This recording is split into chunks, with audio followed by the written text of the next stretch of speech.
Hello and good time zone, everybody, and welcome to Horde of Tales. My name is Marcus, also known as the Chindividual. I am a pale Caucasian male. Today, in a blue-green shirt, I have dark brown hair, a dark beard, and dark glasses. And I am this group's game master for our game of Dungeons and Dragons today. Who is this group? Well, let us give them the chance to introduce themselves. Let's go around the table and start off again with Sariel. Hello, everybody. I'm Sariel. My pronouns are they, them. I'm a Caucasian person with short-ish black hair and a white streak on the front. I'm wearing a sleeveless white shirt with a dark black collar. And I play Rebus, who is a Warforged barbarian made of wood and metal and kind of a patchwork design. They have a shattered faceplate, and they sound like this. That's all. Perfect. Thank you for being here. Moving on over to Ida. Hello, my name is Ida. My pronouns are she and her. I'm a Latina woman with tan skin, dark eyes, dark hair. I am wearing a dark blue top with a boat motif. And I am playing Rain. She is a Triton sorcerer. Her pronouns are she and her. As a Triton, she has aqua green skin, finned ears, wears a saffron outfit, is very sassy, floats in the sky often, and has a mop of seaweed black curly hair. Perfect. Thank you. And that brings us to the other player with the A in the name, Austin. Hello, that's me. I'm Austin. Pronouns he, they. I have a really messy brown hair, bearded person wearing a shirt with peaches all over it. It's very fun. I play Dythun, who pronouns he, him, and he is a Leonin fighter cleric who big black lion mane over like brown fur, shiny armor, lots of weapons. That's basically him. He's fairly simple. Shiny armor, lots of weapons. We love to see it. Thank you for being here. And last but certainly not least, Caro. Yeah, hello. I'm Caro, pronounced she, they. I am a Caucasian femme with long turquoise hair. Today I have like a rather colorful dress with like reddish and blue tones and a little bit of black and I'm going to play Delphine, pronouns she, they as well, who is a tanned half elf with a scar over her face, rather long, wavy, light bluish hair, a tricon hat on her head, and generally rocking the pirate style. Exactly. All right. We are back after a little break from last week, and the week before that, the party got up to stuff, and we ended on the party fighting against something in a very strange space, and even stranger things coming from that thing. And there is something very ominous. Oh, no, it has disappeared again. Huh. We got into some stuff. Some stuff was rolled and unrolled. Yeah, but very fitting for the boat-themed shirt you're wearing today. That does it come with a lot of stuff to unfurl, or is there a? Yeah, they're mostly sailboats. Now that I'm looking around it, Sailboats, yes. Yeah. They are known for having a lot of stuff. And, to furl and unfurl. And, yes, yeah. exactly. It's it might help us. It might help you as a party today to deal with whatever you're coming into, which is just only vaguely related to a little visitor we're having here on stream. How's everyone? How are you all feeling as we are that close to going into round 2 of a fight that had a beholder appear at the end, that has a strange entity that tells you just don't, and now also has the body of your arch nemesis, rival, on the ground. How's everyone going into this session? Well, the big creature that's saying don't. If they get to say don't, then my character gets to say they can't even, because this is the fourth battle in the same adventuring day. It's a lot. It's crunch time. It's creative time. It's that bedroll, that lantern you've had. Now you're going to light it on fire, and it's going to change the whole thing. Is it bad that I'm super excited about this because I'm probably the only one that is not nearly completely tapped out? I like this kind of crunch. For me, that's one of the places where D&D shines. All right, I've got 150 feet of rope, a tinderbox, a torch. I've got some brewer supplies, some tea leaves. But think about it. None of those things are magical items, so they work. Hey, you can always rely on rope and tea.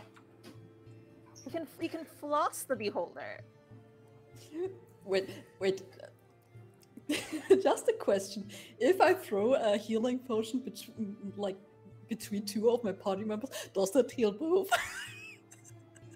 Look, I know Baldur's Gate 3 does this really cool thing where you can do that, but it's that's not rules as written in the game here. These are not topical ointments. All right, then. But then the next question is, if I throw a healing pot in the face of someone and it crashes, does it heal the person that deals damage at the same time? If you're willing to spend your action, you're basically feeding a potion to someone else. So let's see where that gets us. I already feel the creative juices flowing with people here today. So there is some leakage of something from some people, yes. Well, how about we then get ready to use those creative juices in a productive way. But before we do so, you are here in the creative brainstorm session of Horde of Tales, and on Tuesdays we brainstorm about Dungeons and Dragons in our campaign called the Convergence Manifesto, an adventure series that is set in the world of Eberron and is created by the Across Eberron project. We are in the adventure March of Madness. And if you want to run these adventures or any of the previous adventures that we've run in this campaign, you can find all of the Convergence Manifesto adventures over on the DM's Guild. Our virtual tabletop of choice that you will see in action today is Foundry Virtual Tabletop. And in case you see any battle maps, which you will today, those were made in Dungeon Draft, a piece of software created by Megasploot. The music you hear is by Dark Fantasy Studios and Joel Studler. And if you really want to help these people out, because as you heard, they can use the help in the situation they are, keep an eye on everyone's webcams, because if you spot a cat on anyone's webcam, and there are a few people where you could spot a cat, then you can use your channel points to give cat vantage to someone. If you use those channel points, tell us who you're giving the cat vantage to. This can be any player or the GM. And if you then have spent the points, there is a cute little kitty cat that appears next to the players. I'm just going to make it appear for all of the players, just all of them. Here, wow. There's a cute kitty cat appearing next to all. And as long as you see that kitty cat on screen, make sure that you don't give a person who still has a kitty cat vantage, because they can only hold on to one of these cute little kitty cats. Whenever they want, they can use it to give themselves advantage on a roll, and that might really help. I will inform people that last session, we did have that moment where someone rolled with advantage and there were still double ones. So there's no guarantee that it works, but you can really help people out with that. It's a guaranteed drama maker, because double ones is way more drama than just a single one. Yeah. Twisted blade. Twisted more. It just doesn't hurt enough. It's the cutest gif though, of everyone going, ah! Exactly. Hey, and that could have been double 20s. No, the dice decided I'm totally against that. How about we remind the player every time about it? Step, step, step, step, step. Who knows if I will do that again while we roll the intro for today's session. We'll see you in a few as we get ready, so get ready with us for today.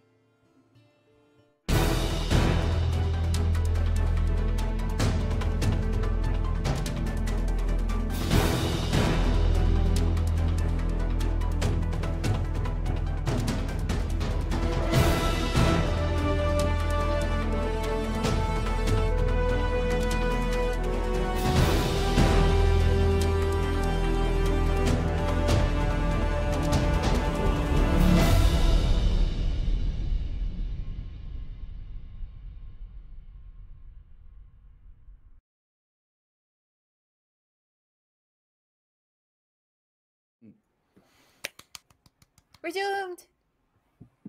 And we are back.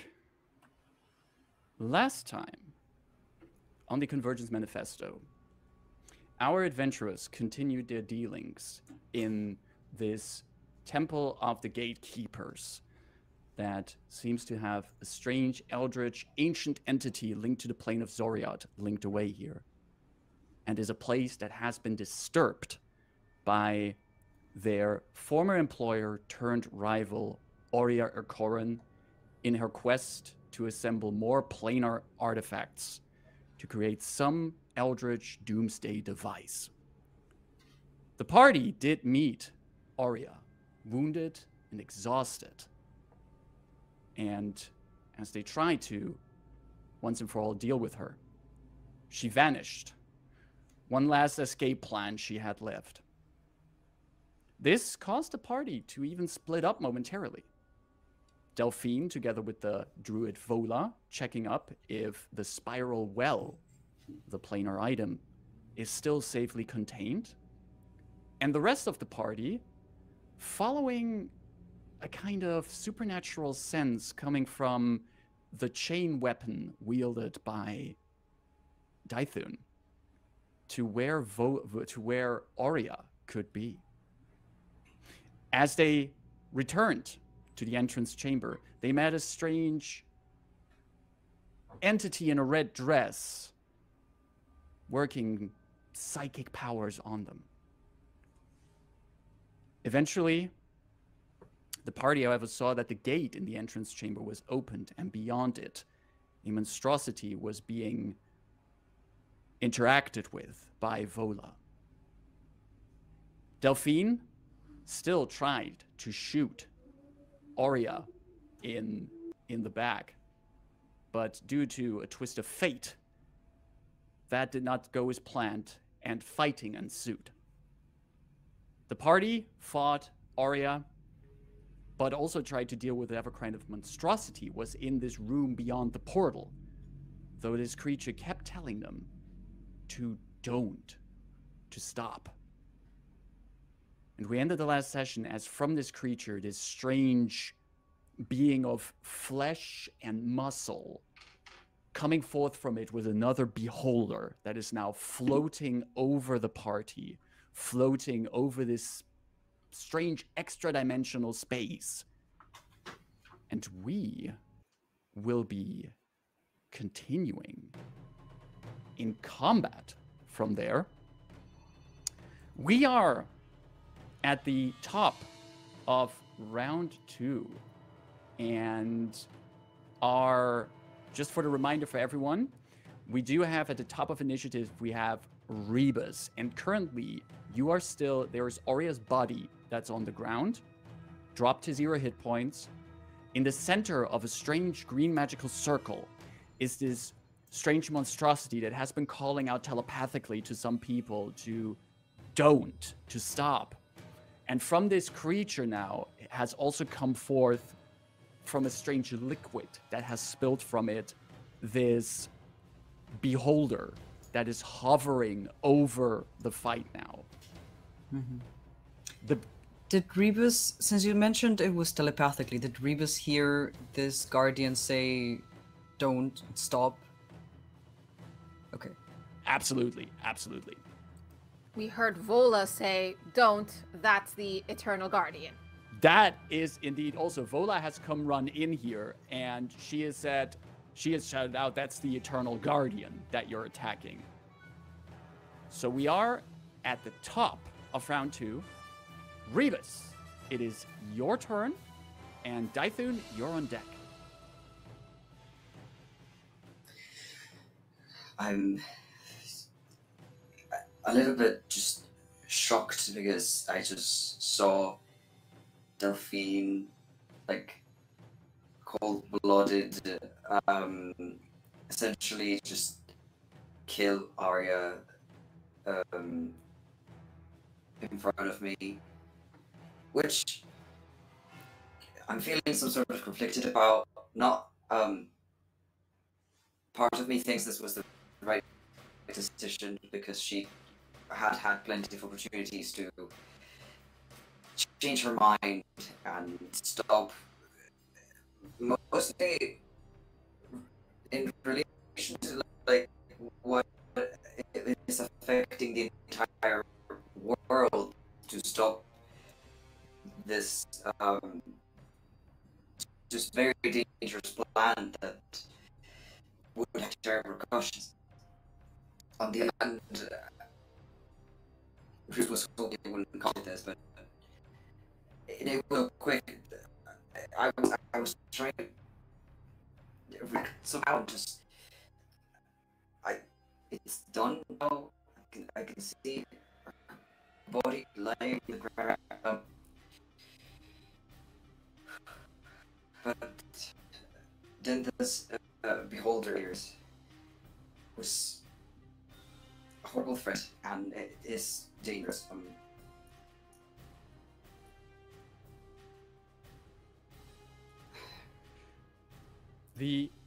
I will.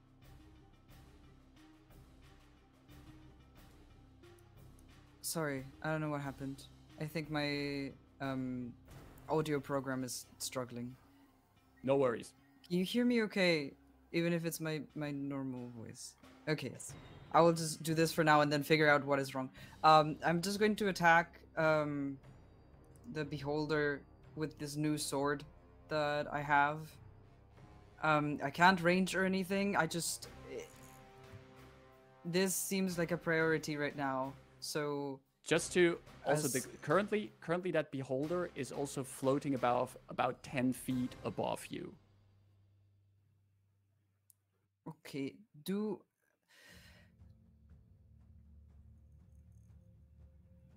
okay, well, I don't think the special sword has reach, so I will use my glaive then, even if it does less damage. Yes, with the glaive you because that I can reach. Yes. Yeah, so I will do that and use my glaive two-handed. Let's go. Let's see. It's very bad. A 13 to hit. Unfortunately, it doesn't. Do you want to do these reckless? Yes. Yes, I would. Then you could roll with advantage and just roll again. Well, can I still do that if I'm not raging? You can reckless attack without raging. Those. Okay, good. Yeah, then it's a 26 to hit. Oh yeah, sure, that hits. Yeah. Oh, for full damage, so 14 points of slashing damage. 14 points of slashing damage, even though that is indeed a hit, and you start like scratching the underside of this floating monstrosity. As you are aware, your glaive is not having the impact that maybe the sword would have, but you still start scratching through this leathery skin, and make sure that it's at least aware of you. Yeah, I figured, but I can't reach it with the sword right now, so I will do my second attack, and then I might. I assume the beholder's reach is also probably 10 feet anyway, so yeah, I will just probably get away from my companions so that we're not all in the same space, because I know beholders have lasers, so you know. Second attack first, and then we'll see. Yes. Don't forget, you can also do that with advantage because you're recklessly doing things. I will. And it was a 12 and a 13, so I think that's both of those do not hit, unfortunately. Yeah. Very sad to be a barbarian without rage, but what can you do? Is that your turn? Yeah, so I will move over here. What? Oh my god. Please, Foundry, stop being stupid. There we go. Perfect.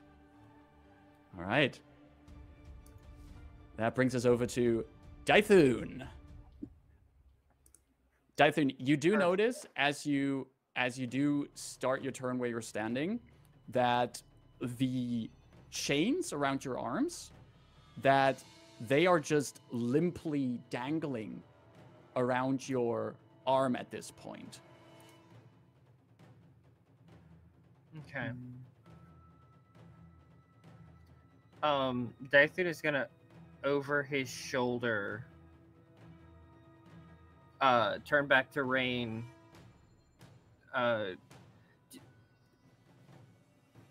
Fire now, soon. Remember, it'll work. Trust me. And he just Fire. runs over here.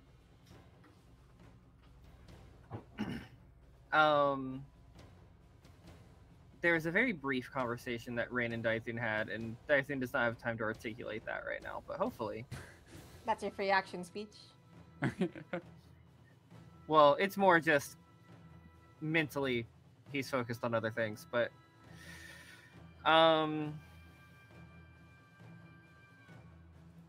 if he are the chains still limp? They are, as you move over there, you start noticing that they now again grasp your arm and are ready for action. There's again these flames and everything coming out from them. All right, don't burn onto me now. He's going to take them and try and strike the beholder with it. Can you make that attacker with disadvantage? The Sure. chains are resisting. They think there's a better target here. Oh, not this thing again. Why? Just listen to me. I know what I'm doing. Hopefully. Yeah, people should stop putting like the souls of people into weapons and have them have opinions on things. I'm assuming an 8 doesn't hit. No, as that chains, like you're throwing them towards the beholder, but they try to pull themselves towards the guardian in the center, but this conflict of goals just causes the chains to go like flat between the two, not hitting anything. Listen to me. Just second attack, I guess. Try it Against the again. beholder? All right. Yeah.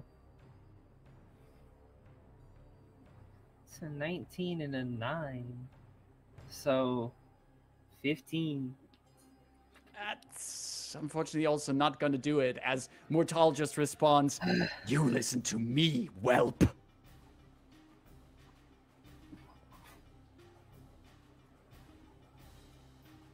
The chains aren't considered a creature, right? No. Damn it. I really wanted to just daunting roar and make the chains afraid of me. Would you, like, with your, that's a bonus action that you could use, It right? is. I would You know what? totally... I'm going to do it anyway because I want the beholder to be afraid of me, but I also want the chains to be afraid of me.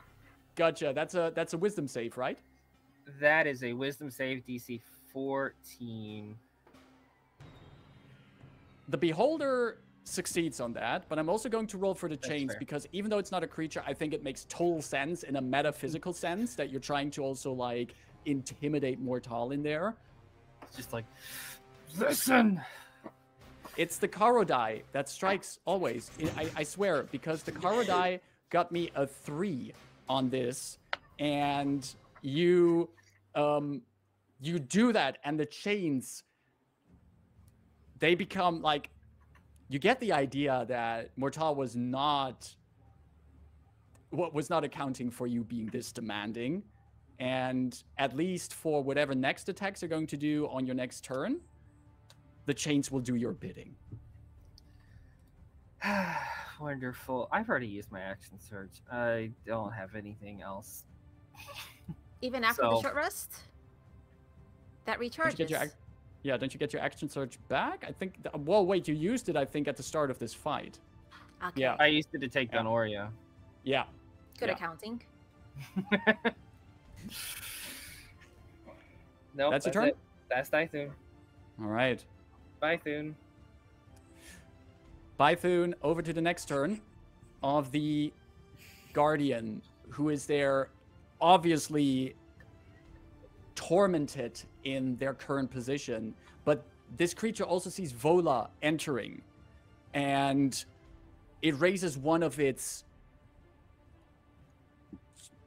extremely muscular but also flesh-covered arms and points towards Vola and just goes, you all hear in your mind, protege.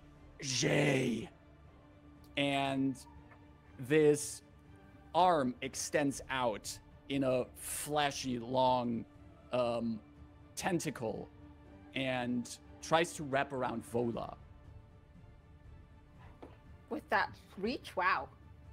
And it wraps around Vola and pulls her 10 feet closer. And that is the turn of the Guardian. Aurea is still on the initiative. She still is making death saving throws. Just for clarity's sakes.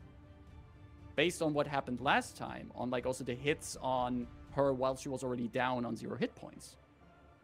You would know that she already failed 2 of those saves. So this is the decider.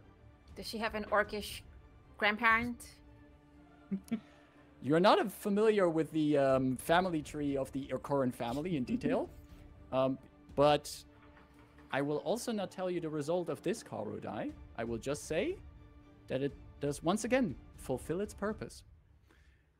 Talking about Karo, let's go over to Delphine. Don't die. It's a nat 20 and she stands up next round. I'm gonna scream. I don't know who I need to scream at. I don't know if it's Caro or if it's Marcus or if it's whoever made the dice. If you get a nat 20, that's at the start of your turn, and you get a turn. Yeah. She could just be So- laying there. She could just be laying there. Did she roll a performance check? Anyway. Yeah, okay. For myself, Aurea is dead. I don't need to check anymore. So I'm ignoring her completely. To rephrase that, Vola said this is the Guardian. You shouldn't attack it. The Guardian said basically don't. So that's like very cryptic. Now we're having like the Guardian saying prodigy and getting Vola. These are a lot of confused messages. I guess I will hold my turn for now in case there is something fishy going on with Vola and the Guardian. Or let's say, as soon as I notice that the Guardian is trying to kill Vola, I attack the Guardian. All right. I will also tell you, because I think this is important information, that is something that you would know on your turn. You do also notice in the position where you're currently standing, your magical rapier that you have, there is no trace of magic coming off of it right now.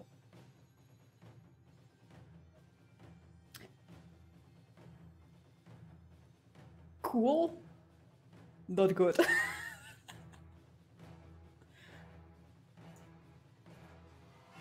It's probably because of that Guardian. Doesn't matter. I said what I do is I do it, and that. Okay. Right. If that's your turn, at the end of your turn, the Beholder is going to take a legendary action. Ida, can you roll me a d10, please?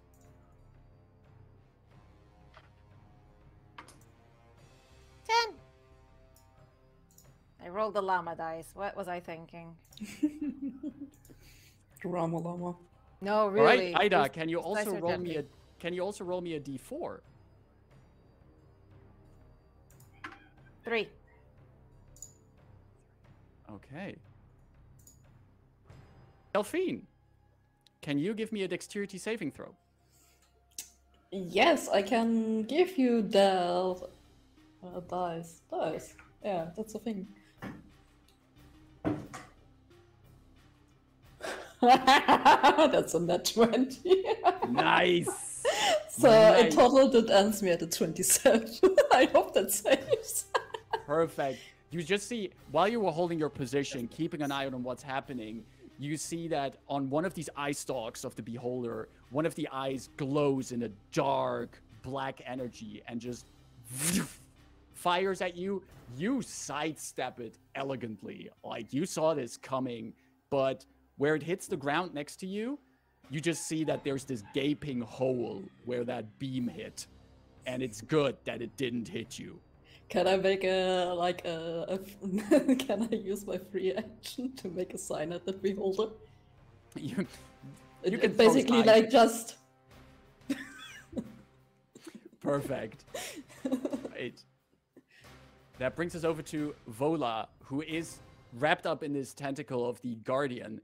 And at first you see that she's to be surprised by what's happening. But as she's being pulled closer, you see that she wriggles out one of her arms and she puts a hand on this tentacle. And where she puts her hand, there's like healing magic from her going into the Guardian. And she looks at all of you as she does it, especially because she's passing by Rain as this is happening. She looks up at Rain, and you see she's just shouting at you, "Deal with the aberration.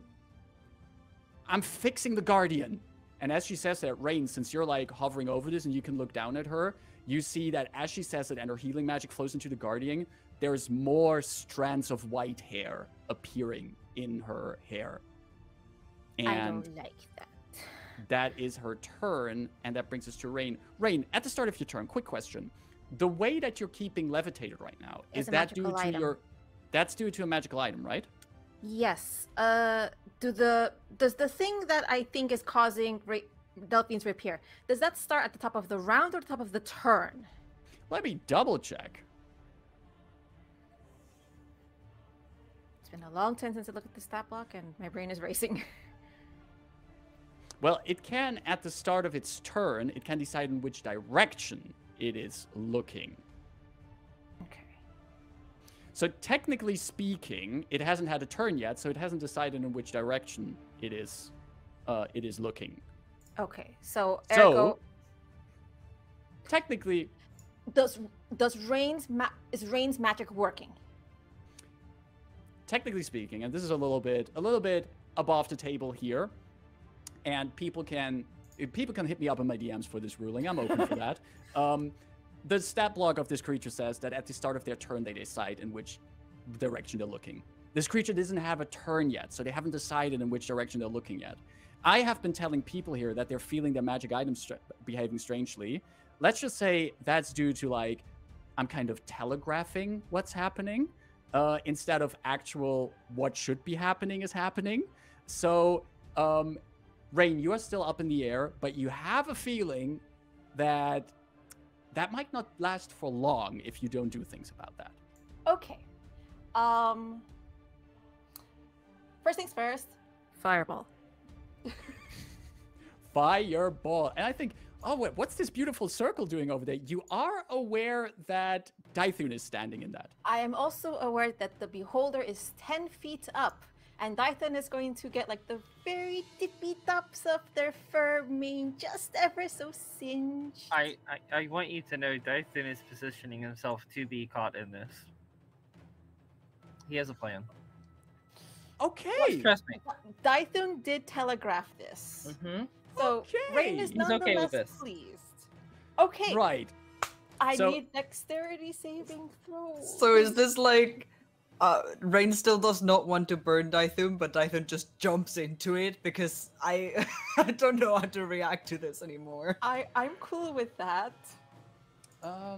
Dexterity saving throws. All right, I think Dythun, you need to give me one, and I'm gonna roll one for Big B Beholder. Can I 16. choose to fail?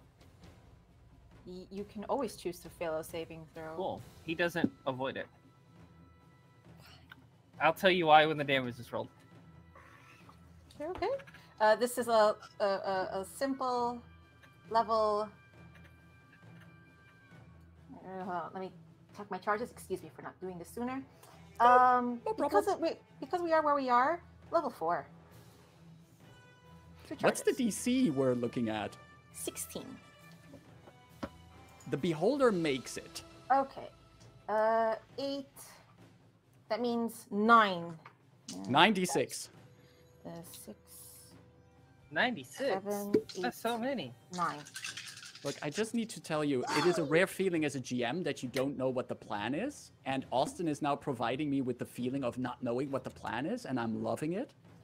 5, Trust the process. Trust the 10, process. Trust the process.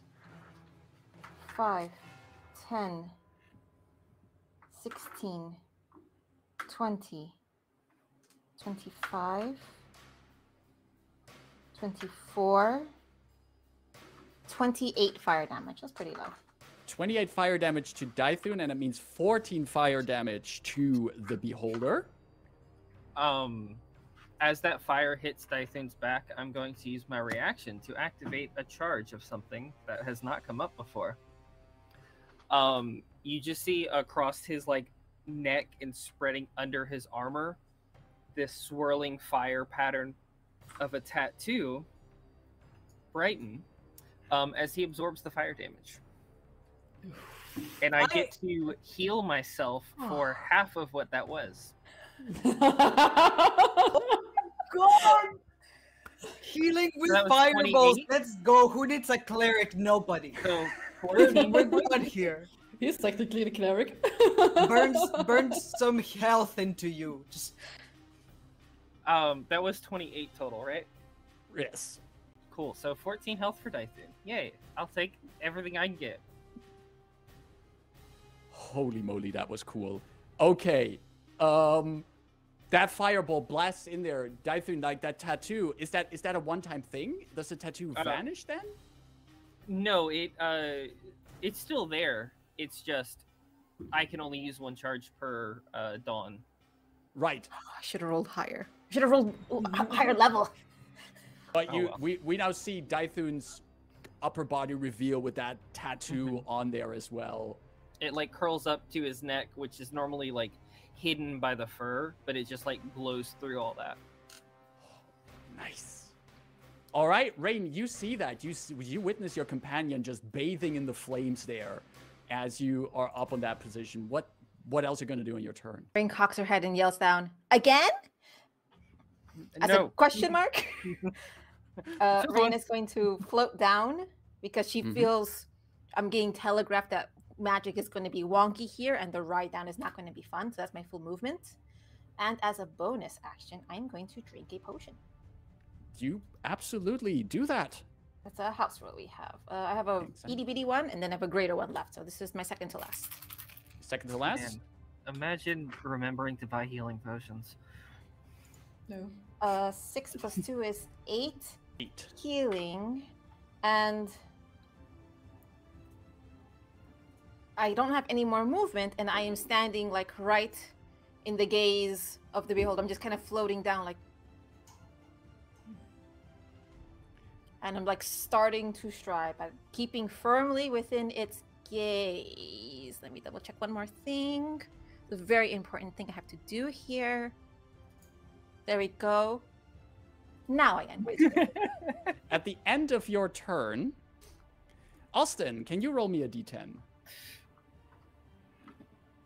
Wait, that's a 12. Hold on. That's a 10.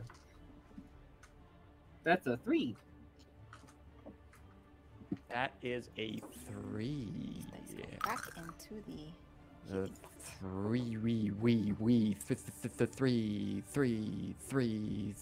3. All right. Austin, can you... That was the most uninspired beatbox I ever did. I apologize. we just have to wait for some lasers. It's fine. Exactly. I have a feeling I can provide in a moment. Austin, can you also roll me a d4, please? Gladly. That's a 4. It's a 4. Rain, can you give me a wisdom saving throw, please?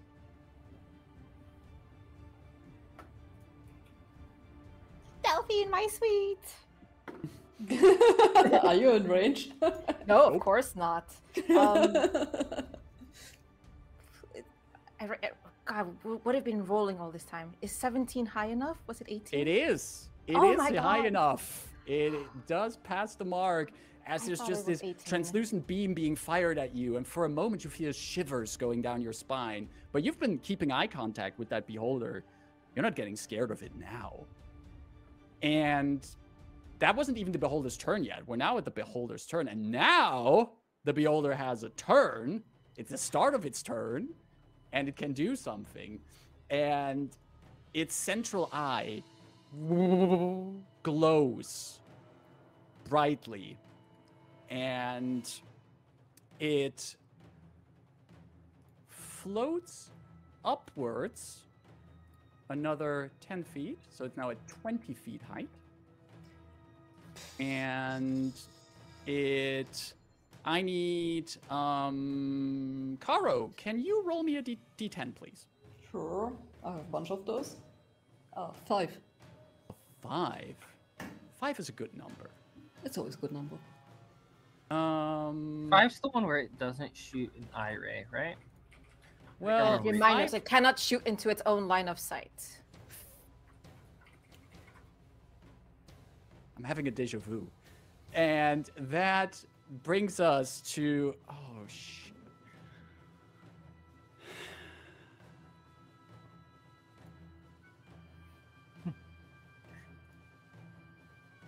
Yeah. This moment was also a gift in our home game. Okay. Dythun, can you Yeah. give me a Constitution saving throw? Yeah, sure, I got those. Oh, that's a lot. Math. 23. 23. That is indeed a lot. If you would have not made it, you would have taken 40 points of necrotic damage, but you did make it. You take 20 points of necrotic damage as this dark beam fires into you. Ow. And That hurts it a lot. I will actually have it. It still has some movement. Yes, it still has some movement. I'm actually going to have it hover. Point of order. Yes. It went 10 feet more in the air. Me and Rebus both have reach weapons. Fair point. If you want to, since both of you have reach weapons, both of you can make opportunity attacks against it. Right, Rebus's your staff Glaive. is a 10 foot. Or it's a Yeah. 10 foot, right? Yeah, Glaive, yeah. yeah. We could both make. Wait, no, Dythun can't. It's a reaction for the tattoo. You used your reaction for the tattoo, yeah. But Okay. Rebus could could totally, Rebus could Rebus- totally make a opportunity attack. Pop this piñata. Oh, absolutely. And How's- keep it. You still do this with reckless your attacks because it is still on this round. Oh, excellent. Also, how's my voice now? Alright, wait, great. I don't know why we were having trouble before. So, glad it's fixed.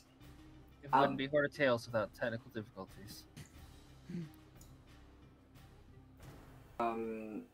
Yeah, okay, so it has to be the glaive anyway. Exactly. Let's see. 23. Yeah, that hits. Roll damage on that. 11 slashing damage.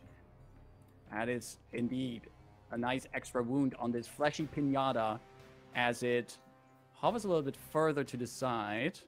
And I have to also carry something with it that you don't see, because otherwise I keep making the same rules mistakes. And I will roll a quick D10. But I'm still not what I'm looking for. Okay, Delphine, can you give me a wisdom saving throw, please? Oh, fuck. Oh, so it's looking not at Duffy? It's just outside of its cone. Now that it has moved a bit to the side. Yeah, it decides where, but it can still move. Yeah. Oh god, oh god, oh god, oh god. Oh god, oh god, oh god, oh god. 10? A beam of glitters and sparkles, just a sound comes over you. As you look at the beholder, and you wonder why you even bother fighting. Like all of you are exhausted. Oria's down. What the heck are you even doing here? Delphine, you are currently charmed by the beholder. Wait. Advantage. Because Yeah, I the have charm effect, advantage. give that other d20. Let's see what happens. I keep forgetting we have Higher that. than 10? That's actually much better. That's a 19. Let's rewind. In this universe, you are just graced by this beam, and you are definitely not charmed by this creature. And that gives us one final beam for this guy, and I need Rebus, please, to give me a Constitution saving throw. Okay. I could do this. You can. You absolutely Dirty can. 20. Oh, yeah, you absolutely can. As another beam does... Actually, right- 21. Oh, So, Was. Well, that one strangely misses. and that has the beholder firing their beams as they're just floating about, and we're ending round 2, going up into round 3 with Rebus at the top. Just to clarify, Rebus, at this point, the beholder is 20 feet above you. Understood. I have a question, Mm. dear DM. I assume this is while I am raging because this has to do with the form of the beast path. But I have this feat, which is a bestial soul, which Mm-hmm. says that on one hand, the natural weapons of your form of the beast count as magical, which we know. But I can also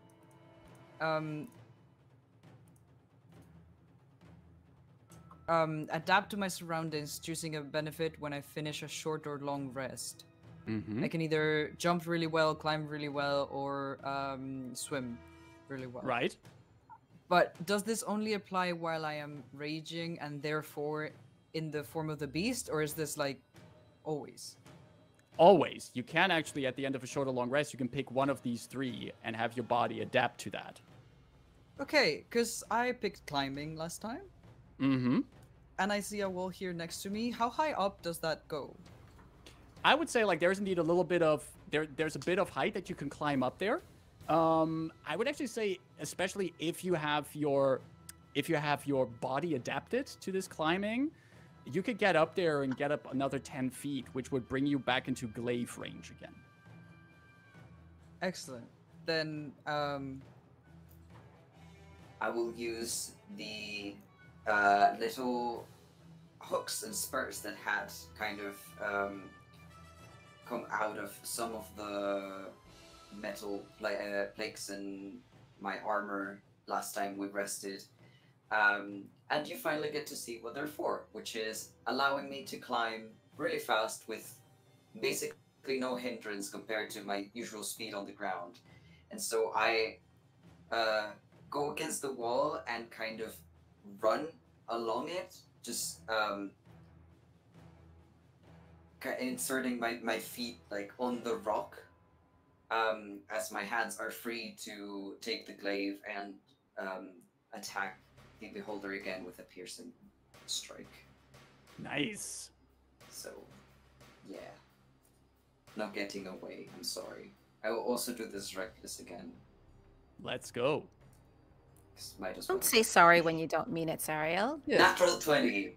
Yeah. Yes. All right, double Let's that go. damage dice. I was hoping for this. It's still 13 points.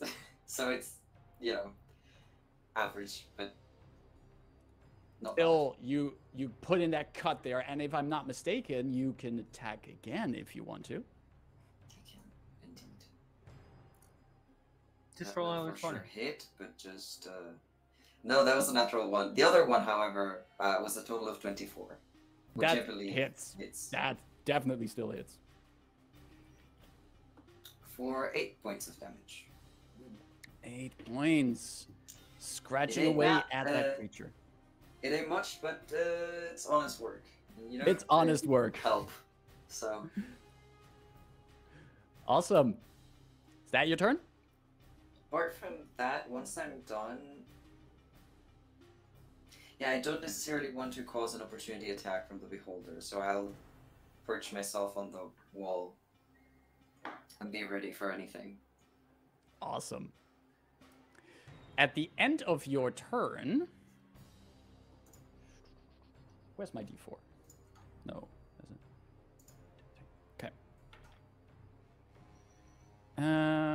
Dythun, can you give me a dexterity saving throw, please?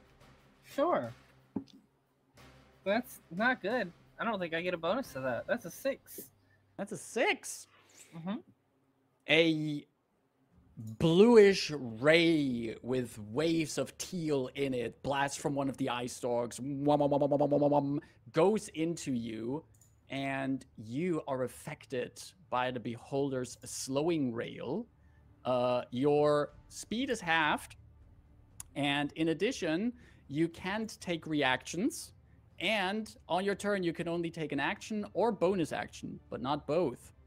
And at the end of your turn, you can try this save again to see if you recover from it, which it is the start of your turn. So, Dythun, you are a bit slower. You feel sluggish from that beam. That beholder is about 20 feet above you. What are you going to do? I think even his brain is slow, and he's just thinking, it's too far. I don't have range. They do. He's going to grab his kind of clutch his shield, just mutter under his breath, don't help them. He's going to use his last little spell slot that he recovered and cast Bless on Delphine, Rain, and himself.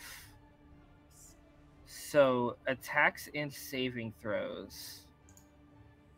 Where did it go? You can roll a d4 and add that number. That is for OP in a fight like this. Delphine, Rain, and Dythun. Yeah, Now, I assume, as a player, just throwing this out there because I know how beholders work. If they're in the eye, I assume the bless doesn't affect them, or is it if I'm in the eye? We'll find out. The eye itself is basically an anti-magic field. And specifically, it does say that while within it, spells cannot be cast, summoned creatures disappear, and even magic items become mundane. So you can still target someone who is in there, but spells and other magical effects, except those created by an artifact or deity, and even though you're super cool, you're not a god, are suppressed in the sphere and can't protrude into it. So I would say that you can cast Bless on them. They're affected by the spell, but the effects of it are suppressed as long as they are in the field. Once they step out of it, they can use it. Okay. Cool. So then that's my bonus action. I think, honestly, he's going to try to reposition a little bit. My movement is halved. Yes. He's going to reposition to here just to try and divide attention, spread out a little bit. He doesn't know if this thing's got like cluster effect stuff. So if that is the end of your turn as well, you can also give me another dexterity saving throw to see if you shake off the slowing ray. And I get to add my own d4 unless I'm within a cone. You can add the d4. Okay. That's great. How's 14 looking? Not what we're looking for, as you still feel yourself being sluggish and slow. Oh well. He helps. He's happy. At the end of your turn, the beholder is going to fire yet another ray, and I need Rebus to give me a wisdom saving throw, please. Let's see. Let me see all the extras that I have for my saving throws right now, because okay. You can get all those little bonuses. Yeah, I need every little one. 18. That is more than we were looking for. So that beam like goes past you. You are unaffected by whatever was trying No, to hit you. 17. Sorry. Good. Still, Yeah. still, you're fine. So nothing bad happens to you for now. Good. For now. Which does bring us to the Guardian, who further reels Vola in with that tentacle and is just projecting with their thoughts to all of you. Run! Aurea.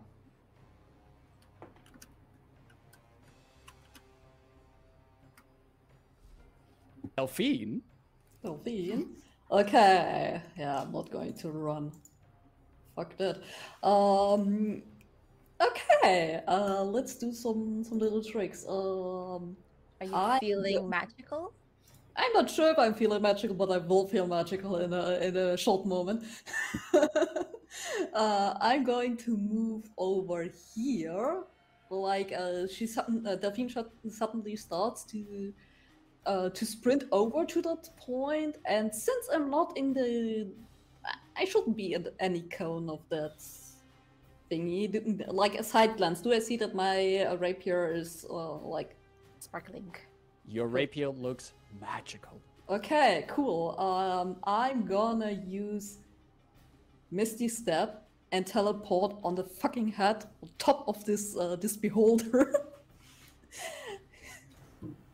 Because why not? And I'm going to attack the beholder 2 times. Like in the eye? In the big one? Is that a thing? I'm not sure. I can also try to cut off one of the small ones. Let's see how good these attack rolls are. Ah! I would love it. Cat advantage at this point. Where are the cats? Yeah, none to be found. Okay. Okay. There's a lot. At 20 hits, I assume. Yes, that On the does. first one. Okay, cool. Not natural 20. So this is rules. This rapier is giving me creeps every time. So the first one is the 8 plus shit. So it was 16 plus 2d6s. That's actually pretty good. It's 22. That's 26 points of magical damage on first roll. Nice. The second roll was 18. Does 18 hit? An 18 Yes. does hit. Oh, thank God. Yes, and this is 6 plus 8. It's numbers. 14. 14. Okay, thank you. This is too much math. 21 points of damage on that roll. I don't have a movement, bonus action, action. Free action, I grab one of the eye stalks and try to keep myself up there. You like hold on to one of them as if you're on the top of a big skippy ball. Like, you know, these It's ones kind you of had big as a skippy kid, ball. like these space balls that you could Yeah. have. And but you're also putting in some really big hits here. Yeah, your rapier stabs into this beholder, and you can actually see some of its magic actually leaking from it. There's these bursts of energy coming out of it where you stab it, and the beholder projects its thoughts into you and just goes like, "How dare you!" And that question lingers as that is the end of your turn. And at the end of your turn, I would actually like, Ida, can you roll me a d10, please? Okay, no more llama die. Die is dangerous. 5. A 5. Is that Oh. equally dangerous, if not more? Who knows? I need Vola to roll a save. Do it, Vola. Yikes.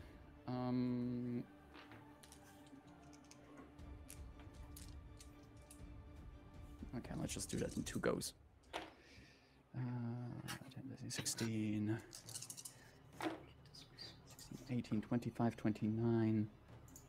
Right. I know. I know. 35. As Delphine is having this epic moment on top of the beholder as she's stabbing in one of these eye stores, especially exactly the one that she's holding on to, unleashes a beam of dark gray power that just goes at Vola, and she takes 36 points of necrotic damage, and she had already been siphoning off life force of herself into the Guardian. As it hits her right in the chest, you see her eyes go wide, and she is holding on by a thread at this point. And this is also her turn, as she looks at all of you, just in a pleading tone, goes, "Run!" She still has her hand on the appendage of the Guardian, and you can still see that she's, even though she is wounded, even though her chest has been penetrated by this beam, she is still putting healing magic into the Guardian, and will continue doing that on her turn. And that brings us over to Rain. Is Rain feeling magical? Not at all. I have 30 feet to experiment with this to find out. Shit.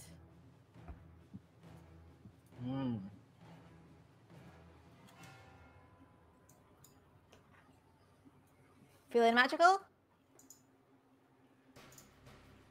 10 feet. The little, like, your boots are flying, you feel that there's a bit of hover coming to them.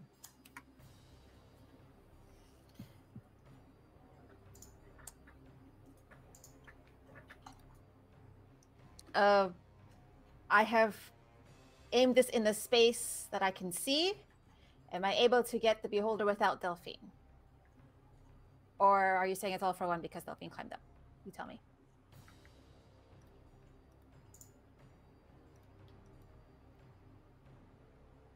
I would say, considering the position that Delphine is in, that if she is on the beholder, she would also have to make the saving throw for the fireball. Don't forget, Delphine adds bonuses to her saving throws. Yes. But still, even if I succeed, I take half of it. So Rain charges up and she's like, ugh. And instead, I moved to 10. This changes so much. Excuse me. All the spells are going right now. All of the spells. What do I got here? What is my range? Excuse me, I have to be very tricky here. No problem. In the meantime, Judica Fortis, thank you very much for the advantage for the DM. That is oh, fuck! so kind. That's Thank unfair! you. That's exactly what it's meant to do. Can't believe it. We are so betrayed here. People love the drama. And who knows, maybe Dythun has yet another tattoo to reveal. Maybe, yeah, maybe. Maybe Delphine is secretly also a wizard and is going to do some teleportation magic or something. Or maybe Rebus turns out to be Optimus Prime and will call upon the Autobots. And... Autobots, roll out. Okay. Okay. I'm going to do 2 things, and I recognize one of them may not be resolved this round. Rain goes up to Vola and says, "What if I take that from you?" Gesturing at the tentacle. Oh, fucking shit. What? Think about it. And Rain is going to walk with the rest of her movement 10, 15. 25. I feel not magical. You feel absolutely not magical there.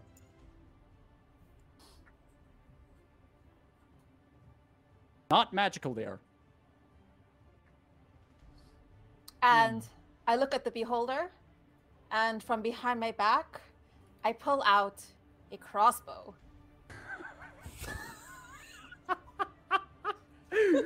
Oh. And I aim it down at Aurea. Straight throw, because even though it's at range, she's prone. Yes. So that's disadvantage, but all Yes. attacks against her are criticals, so Yes. it's a straight throw. Yes. Okay. While I'm looking at the beholder. I'm not proficient. I don't add a modifier. Nope. So that's a 13 to Arya. You're still looking at the beholder, right?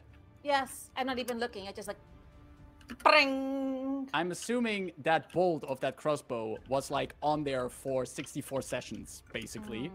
And you pull the trigger and you hear the bolt release, but it just against the stone right past Aria's body. I'm so sorry. But you're still looking at the beholder. Yeah. And I'm like, oh, excuse me, it's been so long. And I start reloading and I like aim it forward. That have a bonus action. You have a bonus action. Oh my But god. you are all out of I'm losing movement my at this point, if I'm not mistaken. Come again? You are all out of movement, if I'm I not have mistaken. 5 more feet, but I don't think it's going to be that useful. I said what I said to Vola. Mm-hmm. I'd like the beholder to make a strength saving throw DC 16 as I yank it towards me. Try to. This is Try to. telepathic. This is not magic. Yes, yes. Okay. Yeah, no, I would. Yes. We My can have- argument is I shouldn't make that a statement, but that is very fair of you. What is the DC? 16 strength. I rolled a freaking 15, and that's a 15 total. So you pull Loading, it. and as I pull the thing back, I also like 5 feet. Please. All of you are having so much style today. It is unbelievable. Which also pulls Delphine a little bit closer. Yep. As you like pull it down. And that brings us to the beholder, who at the start of its turn is going to change directions with his eye. Is there any kind of like audible noise that makes by any chance?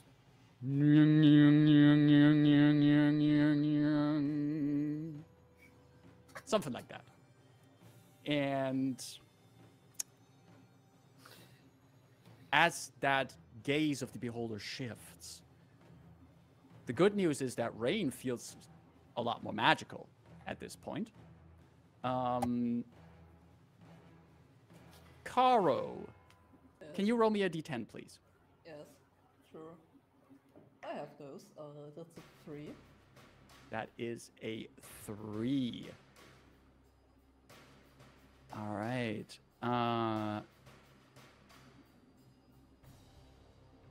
Rebus, can you roll me a wisdom saving throw, please? Why, of course. 19. Again, another beam that you dodge and are Rebus is having very wise day today. All right. I rolled a d10 for another beam, and I need Rain to make me a dexterity saving throw, please. All right. If I'm feeling magical, I get blessed for this. Yes, and also you have been provided with a advantage by Gwenora, so if you need it, you can use it. Okay, let's see what we get first. Dexterity, you said? Yes. Double check. That's a straight for me. Yeah. Against charmed or frightened? Nope. Dexterity, probably not. Total 16. I think I'm going to take that cat band. 16 is the number, exactly the number we were looking for. Okay, then So thank you. I will hold on to the you cat band. just barely avoid that beam as well. Does it hit there Arya is- instead? No, it doesn't. No. There is one final beam that is headed towards Dythun. And I need Dythun to make a dexterity saving throw, please. I assume if it's shooting a beam at me, I also get my bless. It is not shooting the beam at Dythun. Instead, it is shooting the beam at Rain. Okay. Dexterity, you said again? Dexterity saving throw. Okay. I don't know if that's legal. Would you know what they say about board games? That once you put something on the table, it stays on the table? If the minis are knocked over, we're not dead accidentally either. It shoots a 16 beam at plus me because 3 it is forgot. 19. 19. Another dark necrotic beam just goes by you. If you had not rolled that 16, you would have taken 71 points of necrotic damage. And if you're it not takes taking me half out, now. You're not if that- taking half. I recall, but just for the hypothetical darkness, had that hit, that would have KO'd me, I think. Yes. Yeah, okay. Like no coming back. Just a pile of Yes. ash. Okay. Yes. Thank you for that. So that goes by as Cool. Thank you, That- Gunnar, for this insurance. And you did use your advantage on that? That was Okay. with bless. Thank you. Okay, perfect. All right, that is the For a end reason. of round 3, and I think before we head into round 4, I think we all could use a little breather, couldn't we? Taking a little break, just stretch the doing legs great. a little. We're going to take our first little break of today's session. We're going to be gone for about 10 minutes. We'll be back at about 30 past the hour. Grab a chance to grab a drink, stretch your legs, and see if there's not a beholder floating around in your house. And oh my god, we'll be back in a few. See you in a few minutes. We're back for the second part of today's session. In the first part, we have continued our fight here in this Temple of the Gatekeepers, where we're trying to keep some great evil still locked away, making sure that a planar artifact is not stolen, and hopefully get all of our adventurers out of here in one piece. We are at the top of round 4 in this fight, where currently Delphine is riding on top of a beholder. Vola seems to be giving her healing magic to the Eternal Guardian, as she's also giving her life force to this entity. And we're going to see how all of this will develop as we're at the top of round 4, starting out with Rebus and with Dythun on deck. Having thunder. How Sound effects fitting. provided by Austin. Heck. I was like, what just happened? Did my thing broke? No, it's fine. It's just alright, well, Kill it. I will keep doing what I can do. I assume the beholder is not getting within 5 feet of me, no matter where I climb.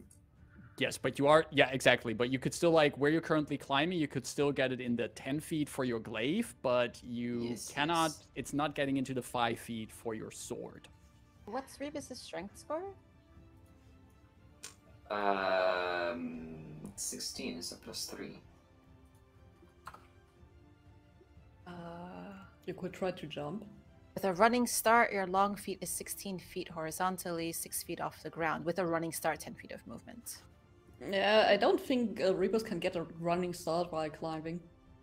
No, it doesn't work that way. And even actually. then, with 6 feet getting off it, that would still not be enough to reach the beholder in that case. I can keep attacking with the glaive and hopefully find a way to get on it somehow. Some other. You know. Right. For now, I think we can do this. So, yes, attacks. Reckless? Yes, of course. Nice. True, nothing's attacking you so Terrible. far. It was just a 12, so. Second Unfortunate. attack. Finally, 22. That does hit. 3 out of my 4 rolls were very low.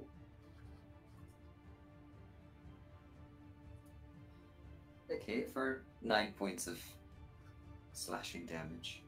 Slashing with that glaive. While you also witness from your position, you witness Delphine on top of the beholder. I will be considering maybe climbing onto it, like jumping and holding onto one of the ice blocks and see. But I don't want to do that and in the shift and the movement throw Delphine off because I think she's doing a great job. So this is what I can do right now. How about some cheering? You got this! Pirate style, Miss Delphine. Perfect. All right. That brings us over to Dythun. So, action or bonus action? Yes. And you're also noticing that once again, the chains have gone inert and are just dangling there.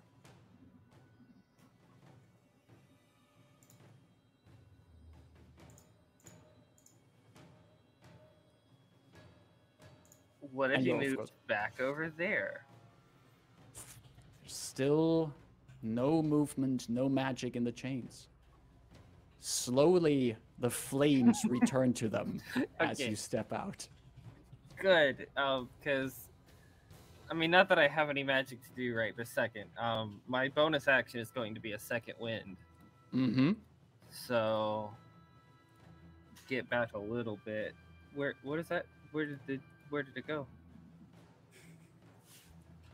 I forgot how to second wind. Features and traits? Oh, that would be why I clicked on action search. There we go. I wish.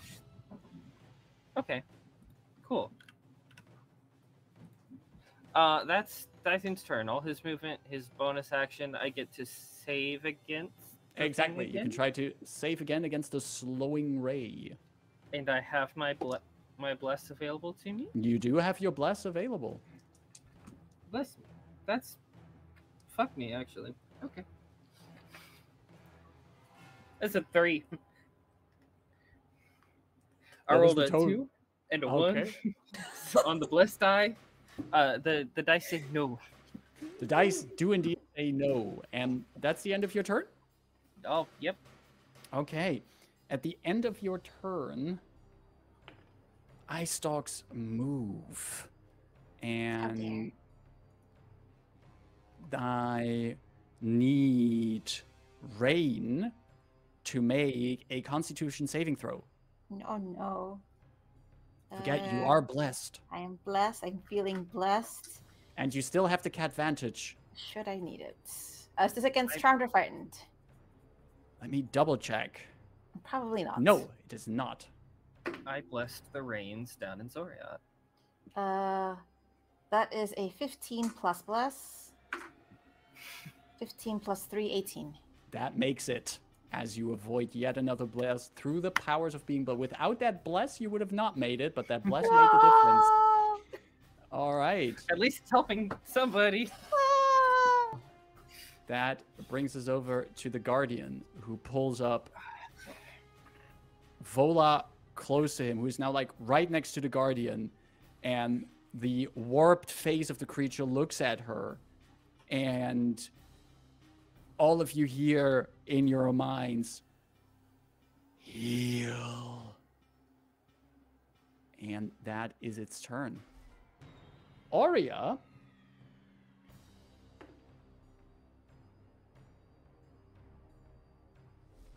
Delphine. Are you using advantage? No. Okay. What if Ori's actually been dead this whole time, Oh, and how Marcus so is just still like, just no. rolling to like make fun of it? Okay, gosh. How does this beholder look like? Many-eyed, round, and flying, but also at this point, very much covered in stab wounds and slashing wounds on the underside from Rebus, and from the top, you're piercing with the rapier. You also notice that while you're on it, you get the feeling that it has a harder and harder time to stay afloat, as if it really has to put effort in to stay floating. Okay, cool. Bonus action, Branding Smite. It's a concentration spell. So actually the next time I hit a creature, which since I already used my bonus action this round, I can still hit it. Which I will do. 2 attacks. Come on, give me something good. This is something +8. 25 to hit. Hits. It's perfect. So that's that 1d8. This is 30 plus 8. This is 11 plus 2, 6 is 17 plus 26.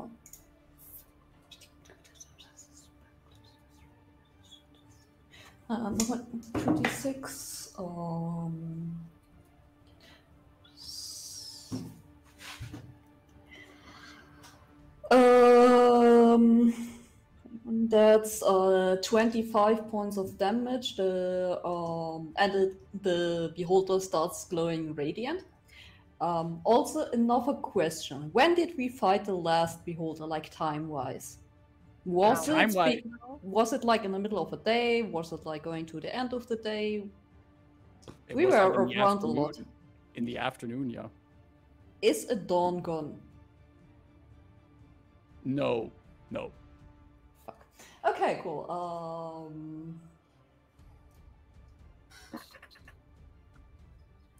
It's been a busy day. Yes. I mean, it could have been that there's already sun went down and everything. No, not yet. Okay, then second attack. Which is not that good, but it should pull it. 16 to hit. Does not hit, unfortunately. Oh, fuck. 16 does not hit. Even though it is literally a bright target now. Delphine is blessed. Are you taking that into account? Oh, fuck. You can add a d4 to that, yes. Yeah, I shouldn't roll the d6 to add a d4. That brings me to 18. That is the number we were looking for. Oh, so nice. that does it. Bless MVP. Bless carries this team. Bless this mess.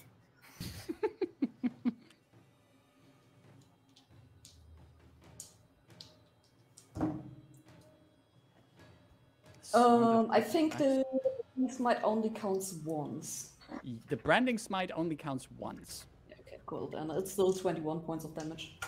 21 points of damage, as you have a light bulb under you right now that is still radiating with divine light from your branding smite, and now has more of these wounds pierced into it with magic leaking out of the creature.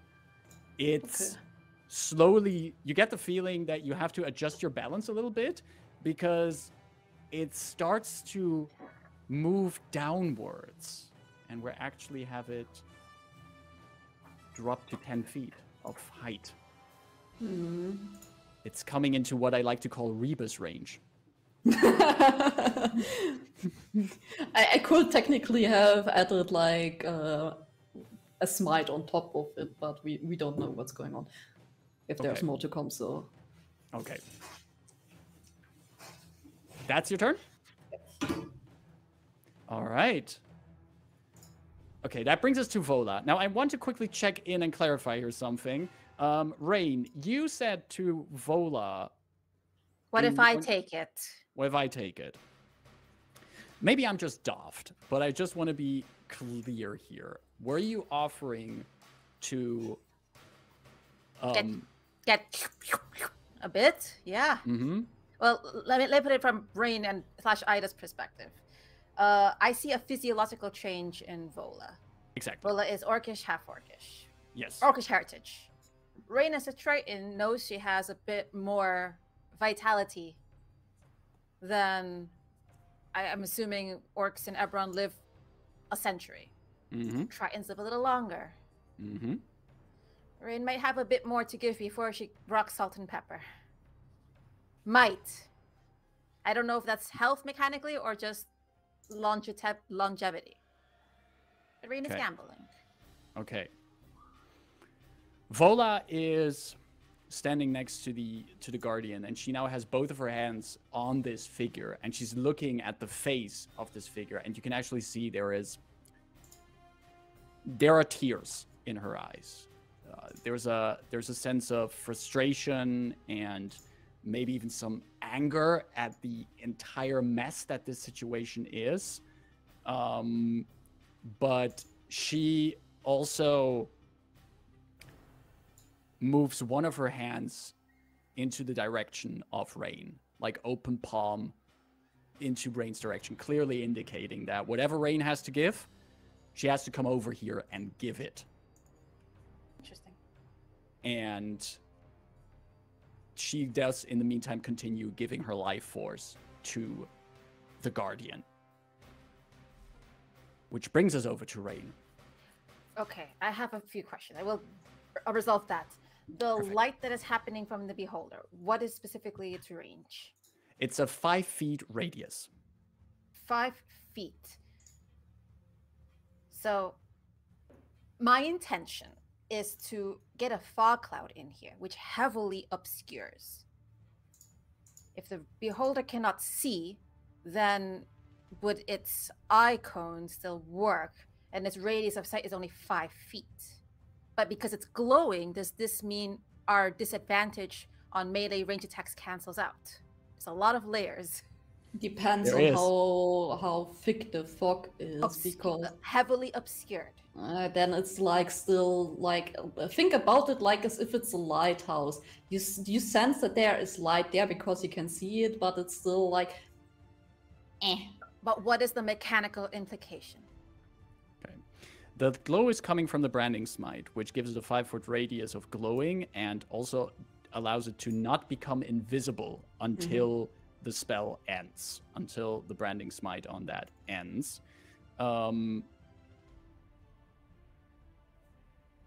Which does, however, the next time you hit a creature with a weapon attack before the spell ends, the weapon gleams with it, which become, and the target sheds dim line of 5 and can't become invisible until the spell. Okay, yeah. So if you were to cast a fog cloud here, everyone would be heavily obscured in that. And I would say since it's literal light glowing from the Beholder, you could still pinpoint where the Beholder is. So But not the other way around. The Beholder would not. Exactly. All of you could still see it, but it would have a really hard time attacking you. yeah, except me because I'm not literally on top of it.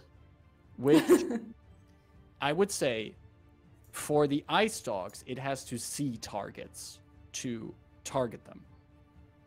I cannot say the same thing about its central eye. Our characters don't know that, our players somewhat do know this. This is rocky. So I'm going to gamble here. I like gambling. Rain is going to strut over, walk over Arya, to Gnome, kick, and take, I hope this is free action, take Vola's hand. Yep. And I look her in the eye, shrug, and as a bonus action, pop my last potion. This is a greater healing potion, 44. Let's roll some dice. plus 2 more d4s. Excellent. Wow, math. 6, 8 plus 4 is 12. It's pretty good. Heal. Okay. I take Vola's hand, and then with my other hand, I will indeed cast that fog cloud. I feel magical? You do feel magical, yes? Okay, let's go. This is one of my racial abilities. And the area is now heavily obscured. Heavily obscured from the fog cloud spell. That's suddenly out of nowhere. This thick fog comes in. Well, the rest of my movement, I will say I'll move myself, let's say, over here. I grab Vola's hand from behind, and my other hand is like on her shoulder. Gotcha. Perfect. And yeah, fuck. Let's see what happens. This is a concentration spell. I will concentrate. This is a concentration spell. It adjusts its gaze. And that will briefly, as the beholder turns its gaze, the fog came in, but as it turns towards Rain, the fog vanishes again, as she is now standing in the anti-magic cone. And the beholder, however, basically limits itself in targets with that, but we're going to have a beam towards Dythun. Dythun, I need you to make a wisdom saving throw, and this is against being charmed or put asleep or something, but you're not an elf or anything elf related, so I don't think you have advantage on that. But you're bless. You do have bless. So I do have a question. Yes. Rain made a fog cloud. Mm-hmm.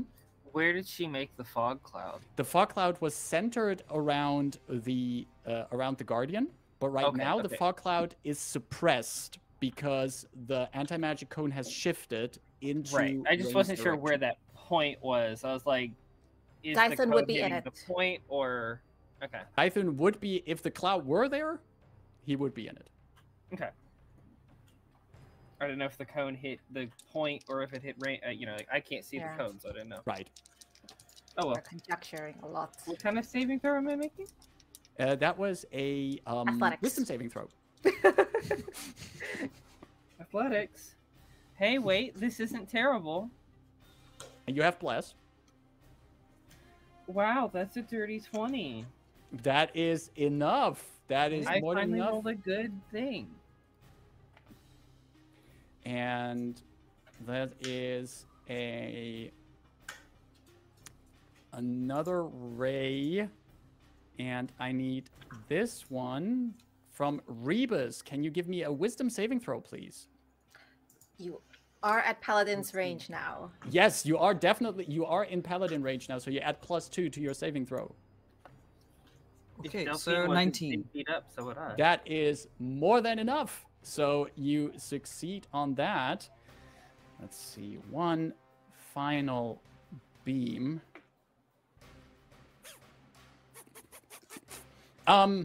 Yeah, Dythun. Wisdom saving throw, please. You're so good at him. Come on, come on, come on, come on. Another wisdom saving throw? Yes, please. Oh, okay.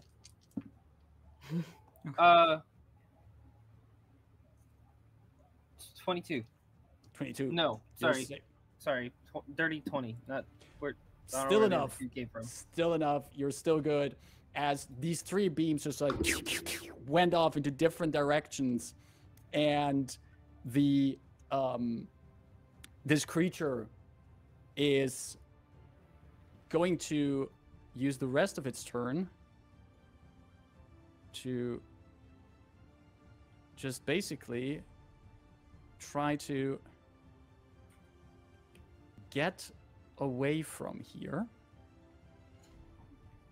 and into freedom.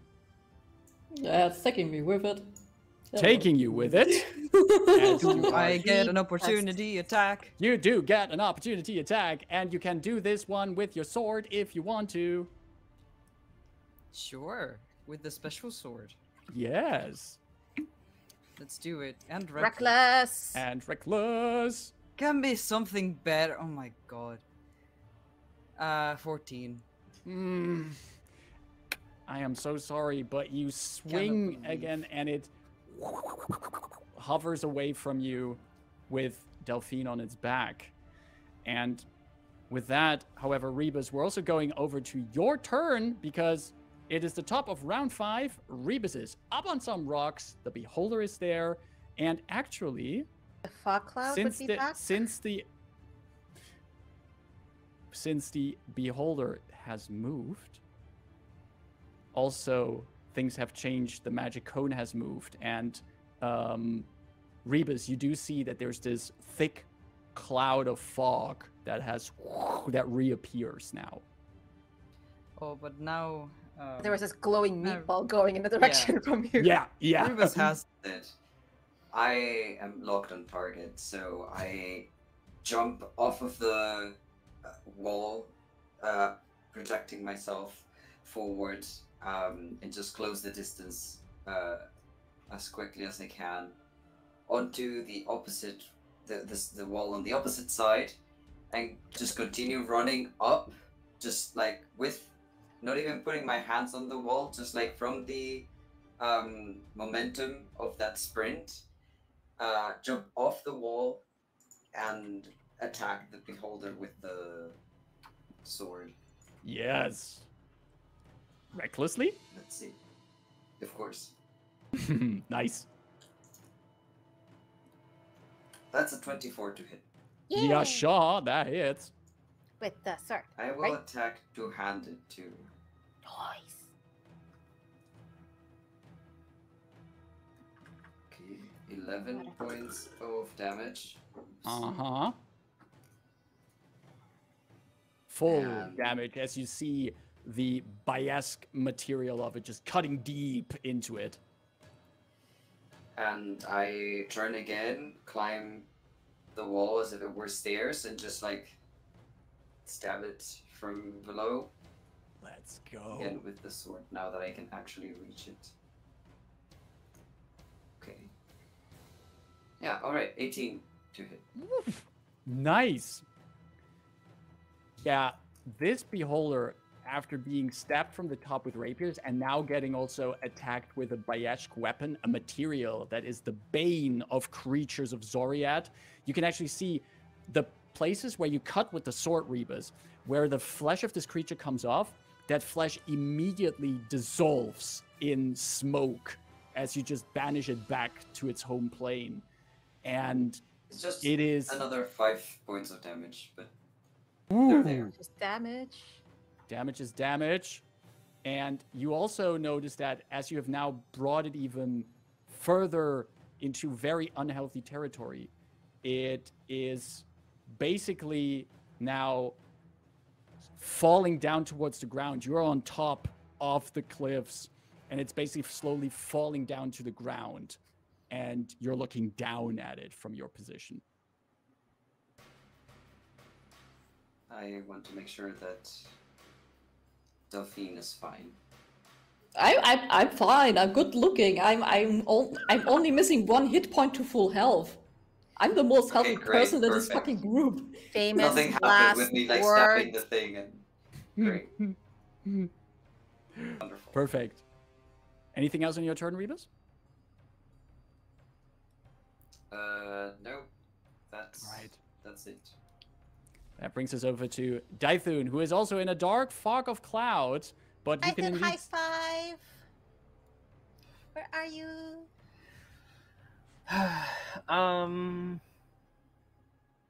Still flowed. Right? Sorry? Still You're slowed, still right? slowed. Yeah, you still have half movement. That's You fine. could I love go that. and try Hellbrain. No, because I can get there. Could you dash and I get could to dash. rain? Yeah, actually, I can, because I can take an action. You can either an Okay. action or a reaction at the. Sorry, an action or a bonus action at this point. Then sure, I will dash. Get over to where Rain is. Although I would know kind of where Rain is, right? Yoo-hoo! Yoo-hoo! Yes, I would say. Yoo-hoo! I was like, assuming she hasn't moved, Dythun with blind sight and everything could like Especially with your The blind blind sight, sight. you would actually be figure able out to where everything find her. is. Okay. Exactly. So that was Perfect. your action. That was your movement. But you can still try to save again now from the slowing way. So another dexterity saving throw, please. And I think like is the paladin aura 15 or 10 feet? 10. 10. 10. It So it's extends not- in higher levels, but currently Yeah. it's just 10. Yeah. So. And you are Am I in the blessed. cone? You feel blessed, so you're not in the cone. 17? The number we were looking for was 16. So you are no longer affected by the slowing I ray. finally rolled double digits. But I've been rolling at like the- 9, 3. But since this is the end of your 4. turn, could you roll me a d10, please? At the Yeah, end of your absolutely. Can it Hurt me. see us? Immediately gets slowed again. That is actually very legit. These questions that Ida asks, they're always so justified. It cannot, because there's the fog cloud, which was the entire point of the thing that Rain did.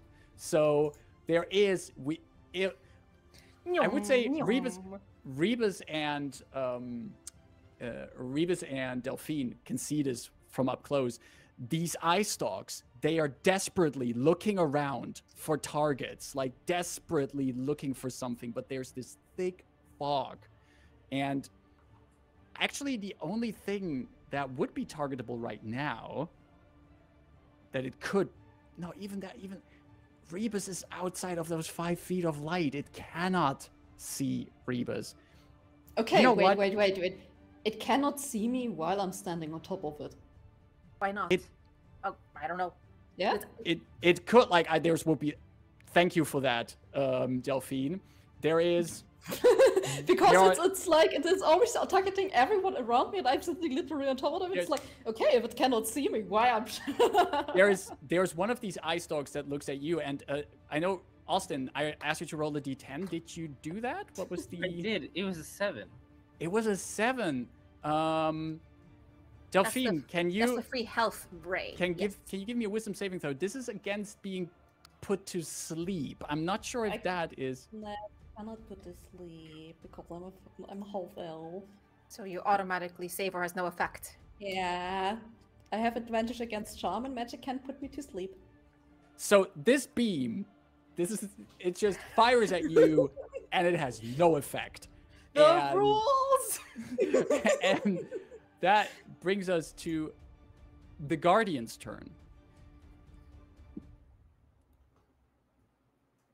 Rain is holding Vola. hands with Vola. And Rain, you feel at this point that there is a warmth between the hand of you and Vola. A very comfortable warmth. Soothing in a way. But you also feel that something is pulled out of you. The Guardian looks at you, that face, this twisted, distorted face looking at you, and it projects a message into your mind. Thank you. You take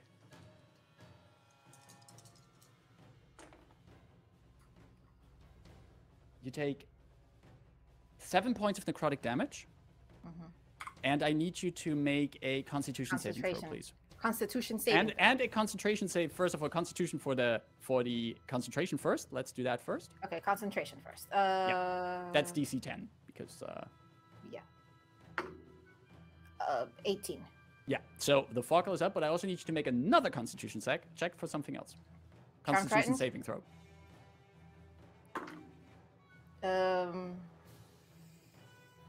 24. 24. You're saying you feel that some of your life force is pulled out of you, and for a moment you feel your knees buckle, but you keep standing, and you also see that while the guardian is doing that, you see that Vola is also tense and is really gripping onto your hand, as you see more. Her skin is starting to become paler at this point. Brings us to Oria.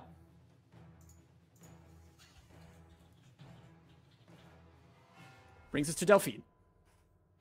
And Delphine, you're basically now on the ground on top of the beholder. Yep. What do you do? Well, as it's now on the ground, so I don't need to stand on this thing anymore. You can if you want to, but I'm not stopping you if you step off of it.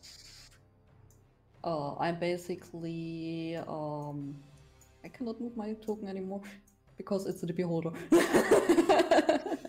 Yeet the beholder into space. I moved your token off of the beholder. Is that thank you. Yeah.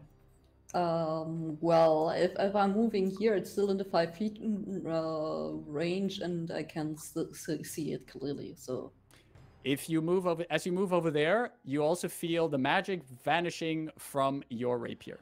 Oh, for fuck's sake! I can't believe it. Okay, cool. I'm stepping back into the. All right. But it's still a straight roll because it's It's still a glowing, straight but roll because it's obscured, glowing. so it Exactly. cancels. Yeah. And your burning smite is still up because you didn't take damage. So Yeah, of course. It's because the beholder is stupid. It attacks everyone else except the person that is writing. don't insult it. You might retaliate. It has ears on this table. I insulted as much as I want. Okay, what can I do?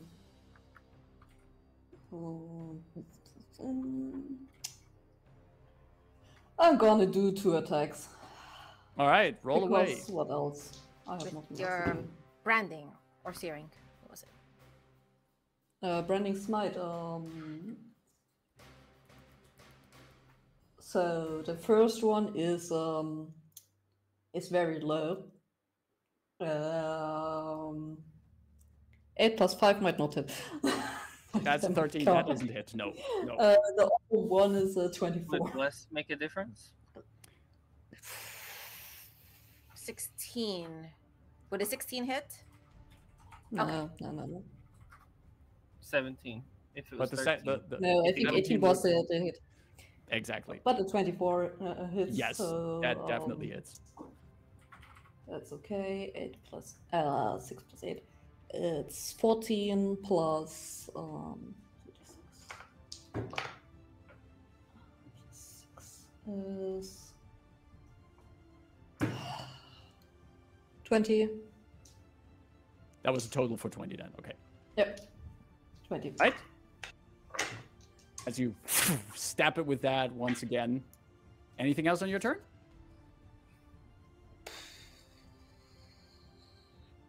No, I cannot do anything more. I want to save my last slots in case. Mm-hmm. And I cannot use lay on hands because it's an action, so... Gotcha. All right. At the end of your turn, Delphine, I need you to make a dexterity saving throw, please. Oh, fuck me. With bless. Bless was a d4. That's probably the worst in dexterity save that I ever rolled. The bless was a 1. Just saying.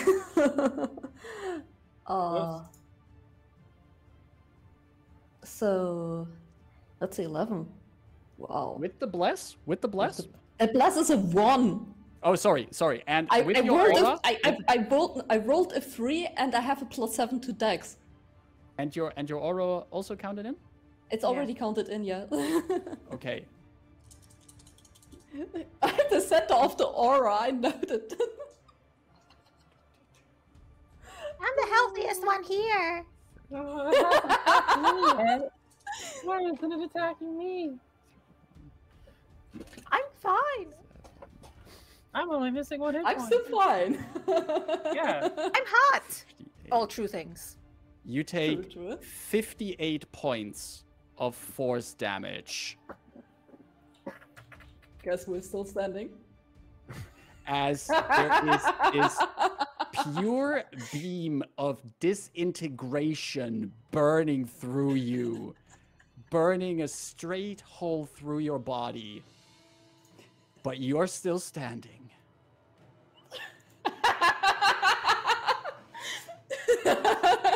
Yeah. This is beautiful. Folks, this is the nervous giggles. Exhibit A. No, this is like, I can't believe how much bad luck and good luck I have at the same time. And every single time this kind of shit happens. Vola's turn is up as she leans closer towards the Guardian and is pulling more of her own life force into this Guardian, while also drawing more from Rain, making sure that she can pull more into the Guardian and fortifying their position. Rain, as Vola does that, you take another 7 points of necrotic damage, Okay, and let's you do need to make a something. concentration check. Let's do that first. Concentration. 17 That succeeds, and I need you to make another Constitution saving throw, please. for reasons.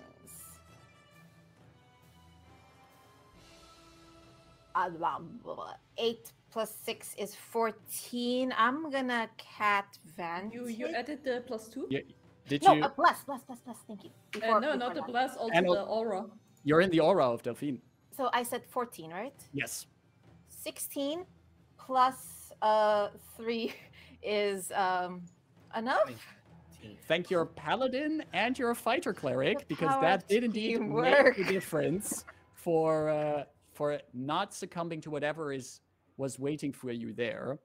But at the end of Vola's turn, yeah,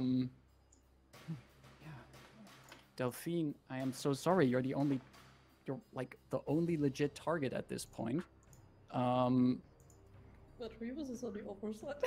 Yeah, but it's outside of the own glow. Like, it's shedding light within 5 feet, so it can still see you. But Oh, Rebus fuck. is on top of those cliffs. It can't see Rebus because of the fog of cloud fog. Can you give me a Constitution saving throw, please? A concept, oh. Yeah, con save, please. You're blessed. Yeah, I'm blessed. This blast, I tell you, I want a new one. I only got the one. Your blast sucks. Oh, take it back. I'll take it. Double less. It's a 15. 15. Can I get the cat advantage? You take 39 points of necrotic damage Ouchie. as you. Good night. What's your hit Yeah. points now? 0, but still alive because of the periapt. On This your was an enervating beam. Oh, the first one on my turn, yeah. Then. on your turn. Yeah. There's this necrotic flood going over you as you collapse to the ground, and however are not succumbing to any kind of dust or anything. The body is still there. That does bring us to Rain. Rain, you do hear Delphine drop to the ground next to you in this thick fog cloud. Would she know that it was me or just something? Oh, you hear Something like something drop, yeah. It's Dythun knows. That the glow vanished. because your unconscious, concentration on that spell ends. Yes. Thud. Light bulb goes out. Bulb is out. Vola, you've given enough. We can all go back. You've done enough. You get to have a life too. A guardian should be the last of its kind. And bonus action, I want to try to push the guardian 5 feet away, telepathically. I mean, I know it has reach, so I just don't want Vola to be like in it. That's a strength save, right? 16, yes. It doesn't budge a single inch.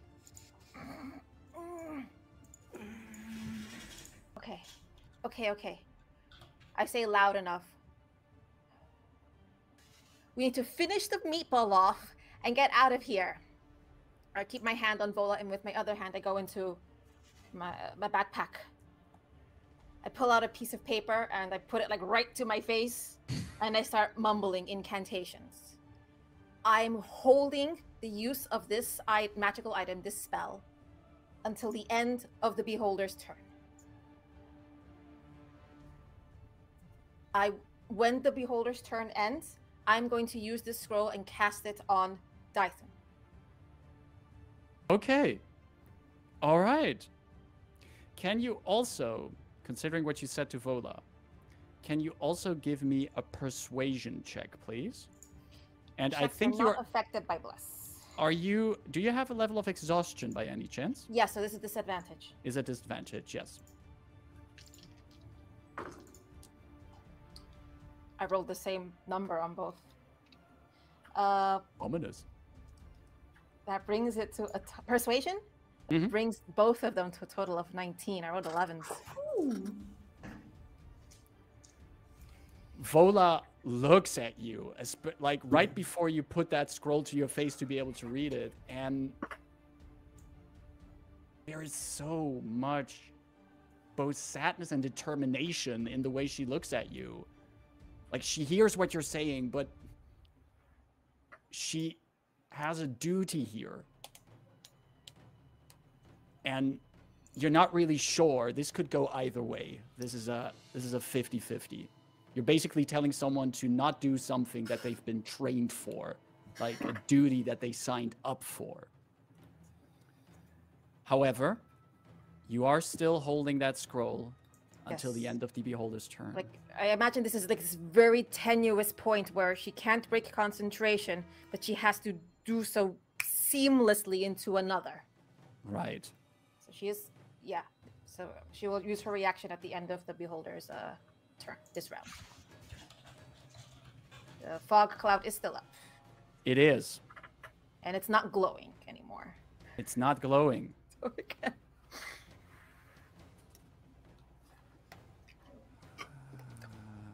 It can reposition its eye beam.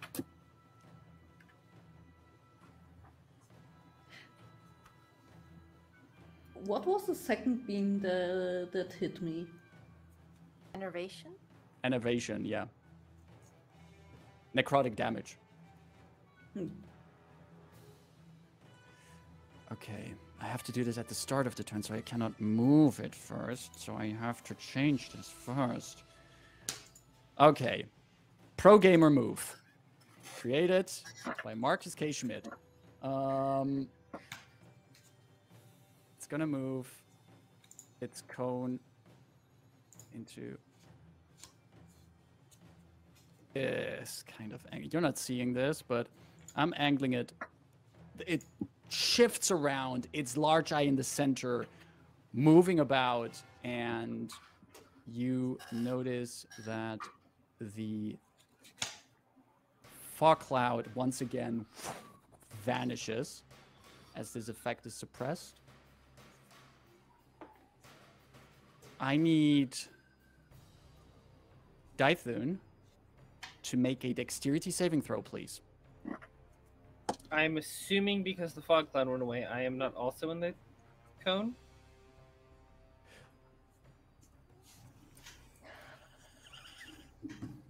Delphine, Yes. I need Sorry. you Oh. to make a dexterity saving throw, please. I instead, automatically fail it because I'm you are- unconscious. So, with the She can body make on the any ground, other saves except dexterities. exactly. With that body on the ground, there's the gray beam that fires on the unconscious body of Delphine, and you can see the edges of her body start turning to stone. At this point, she's still restrained. She hasn't been petrified completely yet, but she's starting to petrify. The good thing is I cannot die if I'm petrified. That's one way to put it. It's becomes harder to carry around. It's legit running out of options. It's going to fire beams at the Guardian. It's going to fire beams at the Guardian. That was Fuck. one. If the beam hit the Guardian, wouldn't it not hit the fog cloud? If The fog Rain cloud is current. if the beam is looking at Rain and Rain is the caster of it, then that's the suppression. Exactly, that suppresses the fog Oh. cloud. Okay, Because- my bad. So that you see as another beam hits the Guardian, and all of its movement cease as it just seems to be frozen in place at this point. What's really weird And- is Marcus's camera froze as he said that on my end, You- and it was just really cinematic. you think that was an accident, but I control the internets. It also fails this saving throw, but basically every kind of movement that came from the Guardian is completely stiffened at this point. And there is just coming into all of your minds from the Beholder this message being broadcast to all of you: she will not be shackled. And that ends its turn, which means there's something that triggers. Yes, even if the effect is suppressed. Rain has this parchment like smooshed to her nose. It's like, oh. Finishes the incantation. Fog cloud is now completely gone. Dythun, Okay. you are hasted. It is suppressed now, but for all intents and purposes, you are that. So yeah, the fog cloud thing can go. And Dythun, to remind us all, your target speed is doubled. You gain a +2 bonus to AC, advantage on dexterity saving throws, and you have an additional action on the end of your turn. Okay, cool. Fuck it up. We're leaving. That's my reaction. And So as you're you kind of finish that packed. spell, the scroll burns up. Dythun's movements quicken. And then, because of the suppression.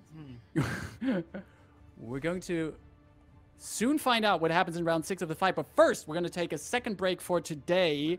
We're going to take a quick one of about 10 minutes. We'll be back at 30 past the hour before we see how we hopefully can fuck up this Beholder.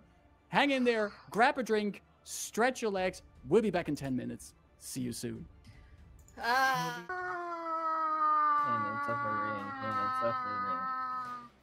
Such delightful sounds as we come back for our final part of today. The party has been dealing with this pesky Beholder as they're also trying to make their way out of a temple that contains an entity to the plane of Xoriat.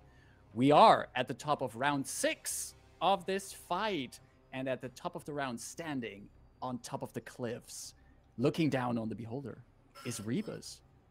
What would you like to do? Guess what? Time to use the sword now properly. I will jump off the cliff and like attack as I'm falling. Nice. Just for flavor. I don't think Yes. it does anything That mechanically. sounds pretty reckless thing to do for someone. It's very reckless. Agreed. 24 to hit. Eesh. That is. Roll damage. For 11 points of damage. Sick. It cuts off one of the eye stalks as it just scatters over the ground in front of you. And now that I land on the ground, time to just slash again. Let's go. This is what we do. Natural 20. Yes! Yes! Do it. 2d10. Oh, one of them rolled a 1. That was very sad. It's just 10 points of damage. Still another deep gash into this beholder as it's looking at you. It's on the ground. It looks almost silly because it's now like on the back on the ground. Its eyes wide at you and its mouth wide open, trying to roar as you are just cutting into it. Yeah, that's what I'm doing this turn. I just spend my time just slowly, just over and over, while on the outer field of my vision, being aware that Delphine is slowly turning into stone, and just not wanting this abomination to cause any more problems, and letting my anger just get translated into the energy I put on my sword. So. Understood. Dythun, magic has been cast upon you, but it is suppressed at this point. What will you do? Where will you go? Dythun very hastily, not realizing how fast he's speaking, is trying to say, like, don't let her die. And, like, taking off running. But, like, as he runs off to do that... Oh, why is that a cone? Excuse me? How do I get rid of that? Help. Marcus, help. Oh, it's so cute. Okay, got it. He's gonna The smallest little cone.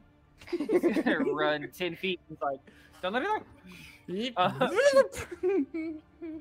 Take off over here, feeling, I hope the magic come back over here. It absolutely, you look at your own outlines, and your outlines are almost blurry from the pace you're moving at. Perfect. He's like sidestepping around Delphine, whipping out the chains again. It's like, excuse me. It's taking an attack. What? How do I attack with the chains again? It's been so long since I attacked. Wait, I'm still blessed. Chain time. You Yeah. are. Yay. You're blessed. proficient You're in them, haste. so... Aren't you? What? Sorry. guessing. Yes.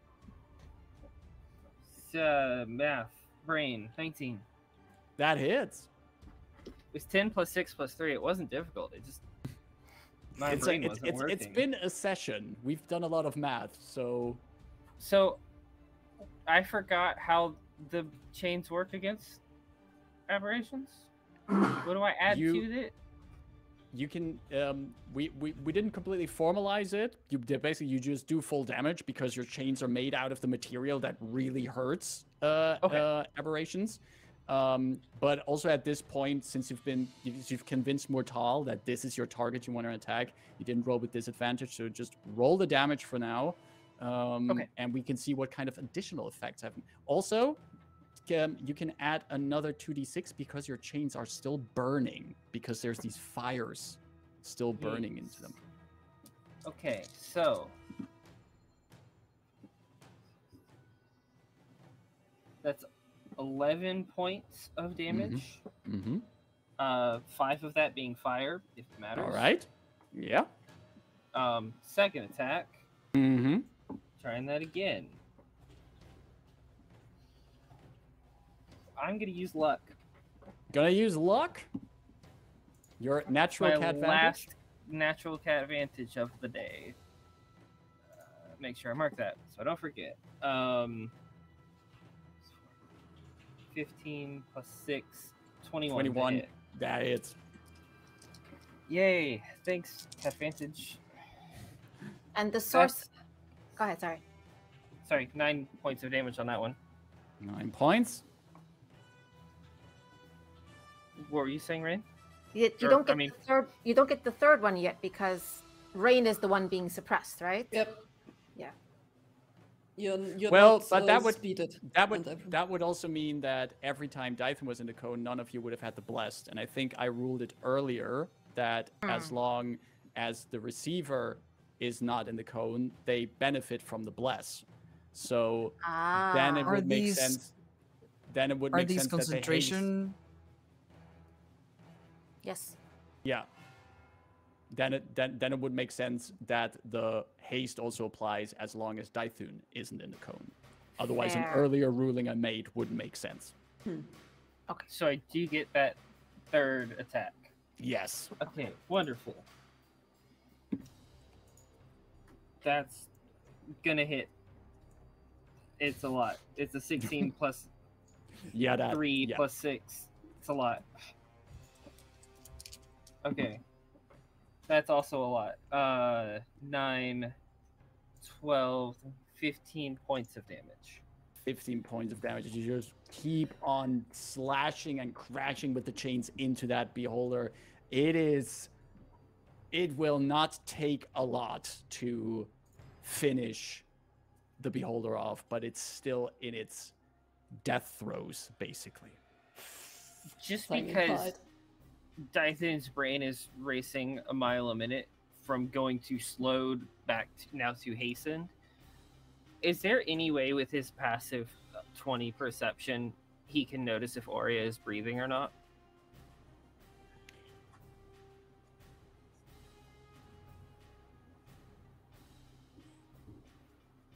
Disadvantage check on that? Or nothing? I don't know. I mean, It can be passive- no. your- I'm just Your trying. passive perception is 23, right? 20. 20.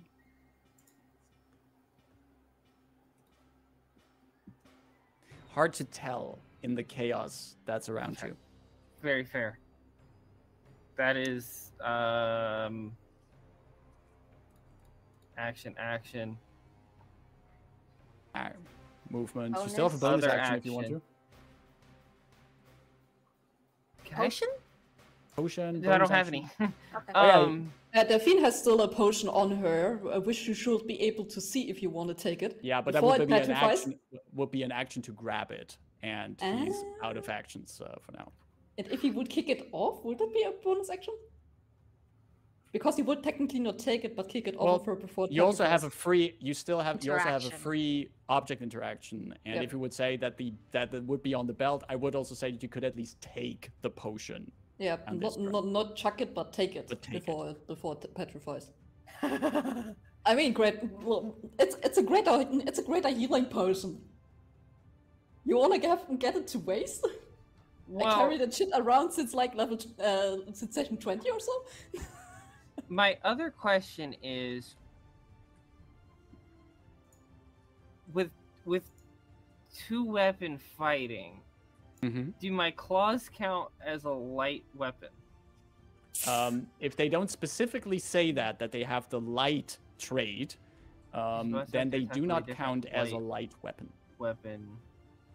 Probably. It would usually say, like, if you look in your racial description for your trait that gives you this, it would say if your claws count as a light weapon. I'm pretty sure that I haven't seen any It's just natural... an unarmored strike. Yes, and So- that doesn't count as a light one. Okay. Yeah. Then Well, that's You're holding a shield, so maybe you can't. yeah. I'm just trying to Trying try to and get- squeeze out I everything have you one thing can. I do Yeah. well, and I'm trying Yeah. to do it more. You want to take that potion off of her? Want to take the potion with your free object interaction?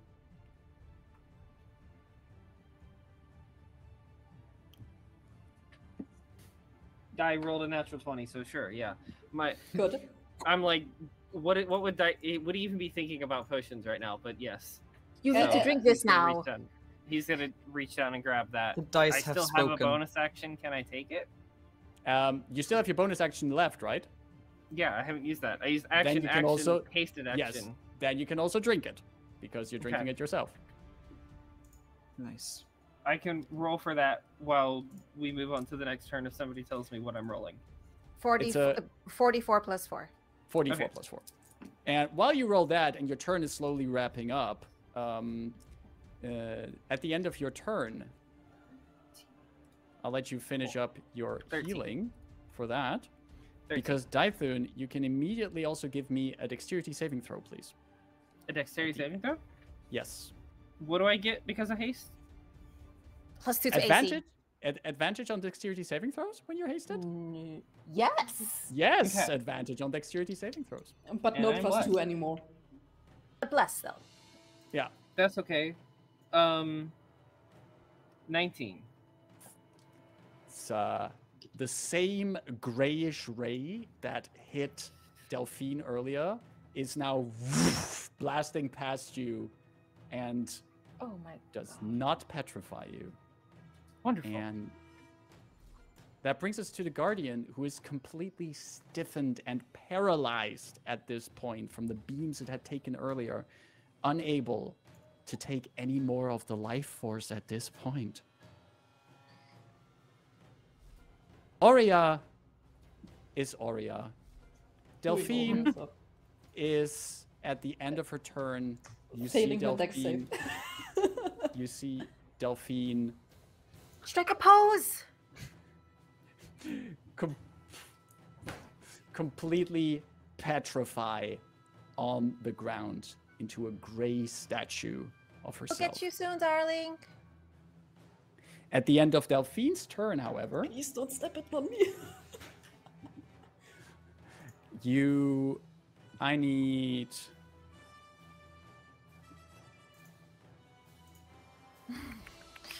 Dythun to make a Constitution saving throw.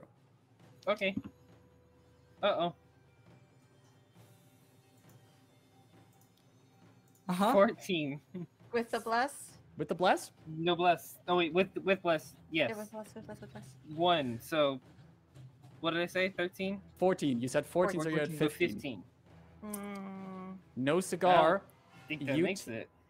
A necrotic beam fires at you, and you take 39 points of necrotic damage. Dang. If only 8 rounds ago I had more than 8 hit points. I had 31, so. You drop unconscious down to the ground, and Vola. Oh no. Vola's turn comes up. At least And it she wasn't looks- disintegrate. She looks at Rain, who has been talking to her earlier, and says she sees Delphine petrified. She just sees Dythun go unconscious to the ground. She grabs onto Rain's hand tightly, leans forward, and says, I am a guardian. This is what I'm supposed to do. Take your friends. Get out of here. You've helped me enough. She then releases the hand. You need to be the last one then. You say that as she just falls back onto the Guardian. She looks at you and says, I promise. And then she slowly starts sinking into this strange, fleshy form of the Guardian. At the end of Vola's turn,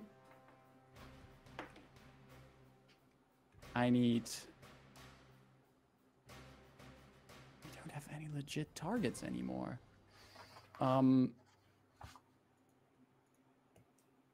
Yes, I do. I have Rebus. Rebus, can you give me a wisdom saving throw, please? Oh, my bless me there. We can sure try. Oh, that's good. That's good. It's a 20. That succeeds. Another dazzling ray of energy that goes by you, and it brings us over to Rain. Fuck. How is this giant meatball looking? Absolutely terrible. It can't hold on for much longer, but at the same time, Delphine is petrified. Dythun is unconscious on the ground. You need to be fast now before it can claim more of you. And I'm not feeling magical. You're not feeling magical at all at this point.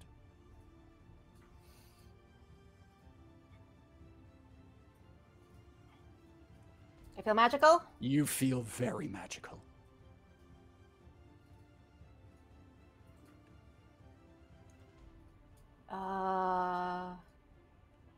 Okay. Okay. Because it kind of has to be like this. Right? I'm 10, 5.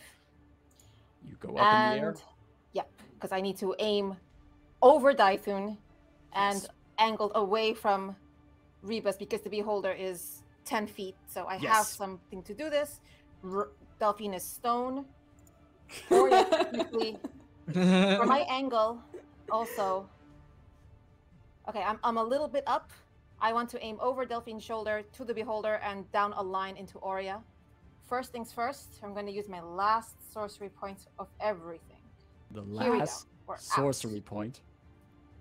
I'm going to first cast a cantrip. This probably won't work, but I'm going to... Fuck it. Mind Sliver on the Beholder. The intelligence saving throw DC 16. Probably will make it. DC 16, right? Yeah. That is a total of 25, so succeeds Okay. on it. Then I don't need to... Yeah, I spent the sorcery points. And last spell slot. Lightning Bolt. I am floating up in the air, screaming. And I needed to make a DC 16 dexterity as I throw in a line all my last lightning bolt. Let me roll damage. Did it succeed? I let you roll the damage first, and then I tell you. Let me double check. Do we have another spell slot to Silvery Barbs it? Oh, because you want to... If you need to know this, if you want to Silvery Barbs it, I rolled the Caro die, and it rolled a 5 on the die for a total of 7. So it fails it. Okay. Then by cell slot, I have one first level left. That's a good roll. And Rain saves the day. I knew. Right, it's like, yes. 6, 12, 18, 24, 28, 28 plus 6. 34. That lightning damage. Please. How do you want to do this? Rain is floating up, completely like Super Saiyan, screaming. No more goddamn heroics! And I just want to burst a hole of lightning through the Beholder, past the Beholder, into half of Aurea's body, who I guess she can't make a dexterity saving throw. The force of it almost like propelling me backwards, but I hold my ground. Lightning flies from your hand like that through this aberration into the body of Aurea. The room briefly illuminated by a bright flash of light, and your words echoing in this extraplanar chamber. The Beholder comes undone, stalks falling off like rain, chitinous hide falling off and then turning into dust. That dust settling down on the statue that is Delphine. Bursts of magical energy cascade over the unconscious body of Dythun and past the mechanical form of Rebus, who has been hacking away at this monstrosity with the ferocity and power that we are used to from this Warforged. The threat is gone. Standing unconscious here are Rain and Rebus. Dythun.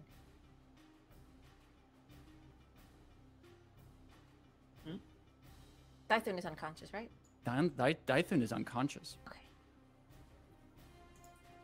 What would be Rain and Rebus with you two of you still left alive or left conscious? What are the two of you gonna do? Stabilize Dythun.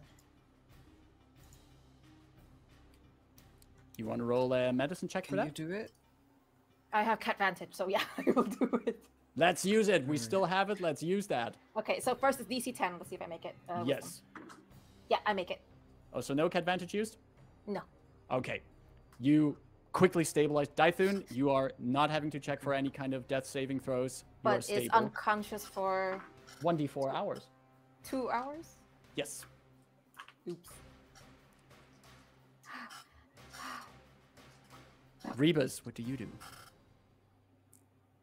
Seeing as how we might have to carry both of them back, do you have a means to make something levitate anymore? Alright. You see Rain as she floats to the ground, like her hair that is normally like very tightly coiled looks limp, looks flat. Like there's nothing cool, flowy about her. She's spent. Like, no. I go and like start dusting dust off Delphine's statue. Well, We need to get out of here. Vola, are you I still assume we you? need to. Vola has completely vanished into the Guardian, who is taking on this resting position now. And the deformed face looks at both of you, and you can hear in your mind, leave. Leave. Straight ahead, run. We will keep her here.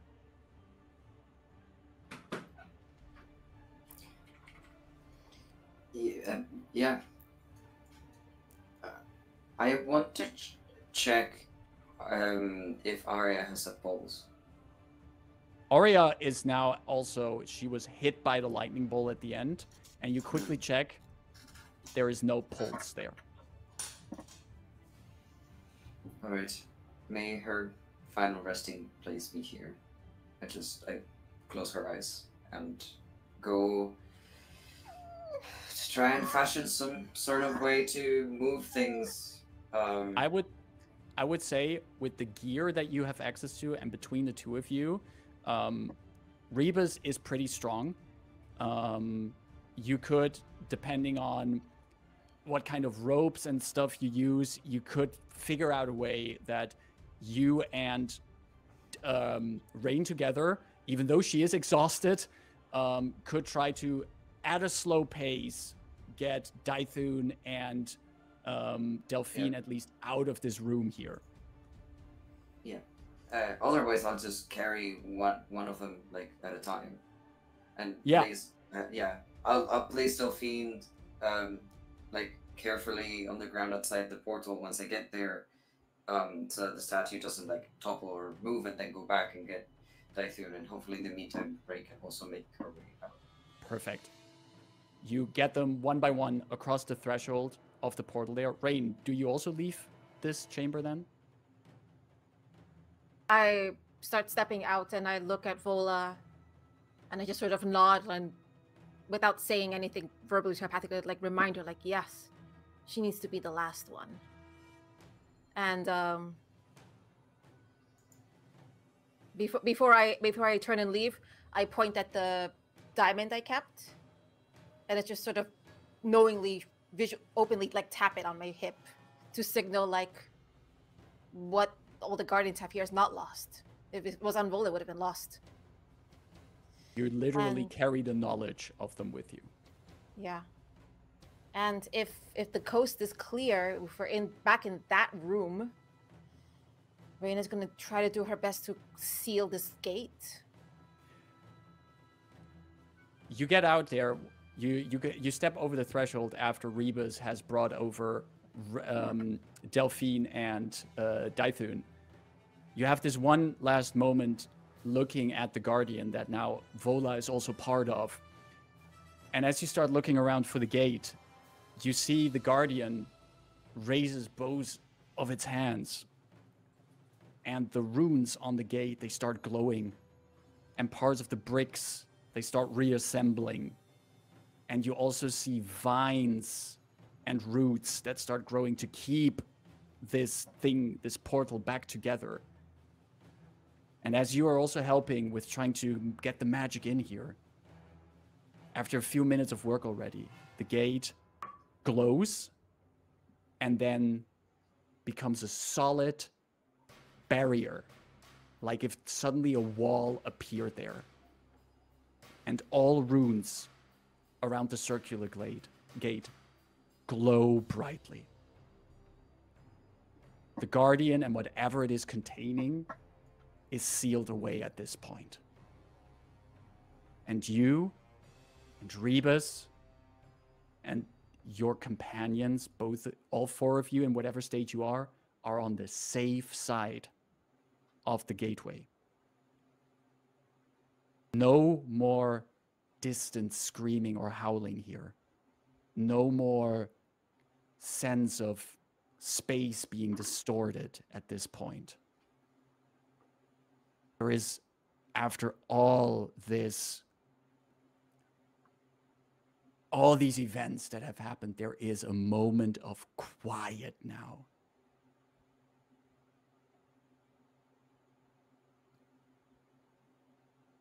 And Rebus, is this it?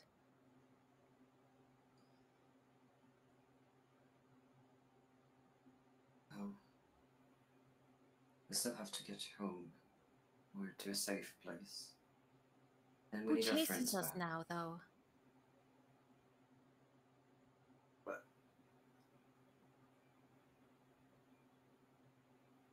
I don't think I'll feel quite at ease until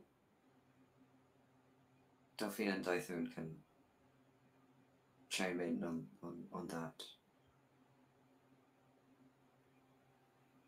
But if you mean in the bigger picture, I think it's the end of a chapter. I don't know if it'll be the end of all chases, because according to my experience so far in the world, there are many reasons why different people might want different things, and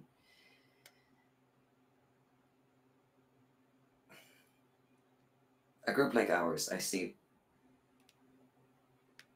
many opportunities for us to get into trouble again. With that said, and in the meantime, I will have tried to find something around here, some wood, some vines, something to like protect my friends properly, so we can hopefully carry them without them like dragging through the floor or something like that. But hopefully making some, especially since Delphine is like solid rock. Yes. Just, I don't want her to get hurt, and I don't want her to hurt Dythun if we like hold them together or something. So, Well, Dythun will wake up soon. Just out of it, but he'll wake up. all right. Do you think we could perhaps rest here for a while? We're a long way from where we started, and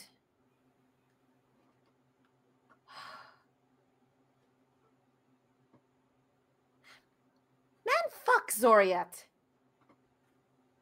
You hear me? Rain. It is exceptionally quiet in your head.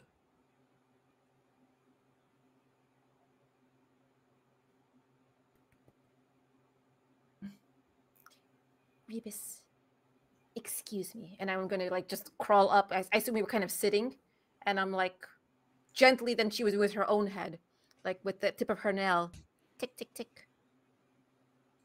Rebus, the top of Rebus is a helm head. And as I do so, I telepathically link, and I'm like tick tick tick. There is a telepathic link. Hello. Hello. She's making her own echo. Hello. Hello.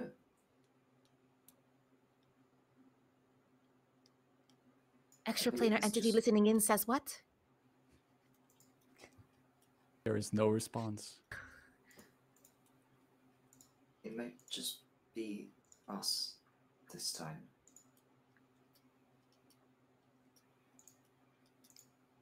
I think I like that.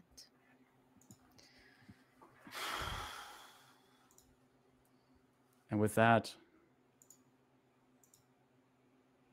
the four of you settle in for a bit of well-deserved rest.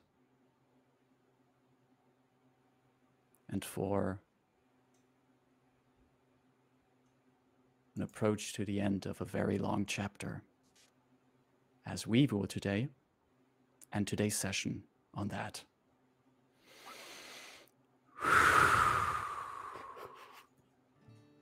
All right. Oh, man, that's Sorry for actually- keeping you a little bit longer today, but thank you for hanging in there. And thank you for dealing with that fight. How's everybody feeling at the end of this session? Man, that was wild. That was But something. but so worth it. Can't believe I dodged that disintegration ray. Oh my god! Oh my god! I'm glad the one that hit me wasn't that one. Because that one Yeah. did, I think, 70 damage on my turn, aimed at me. Like, no. Some very close calls, but all of you also did so well in here. There were a lot of great descriptions and a lot of all-in energy. This was a lot of fun to see in the fight from everyone here. Really cool. All right, but I think we all can slowly wrap up here. Before we head out for today, is there any kind of things people would like to share and anything that comes up for them in the coming week? Anything they quickly would like to share before we head out? Pain and suffering.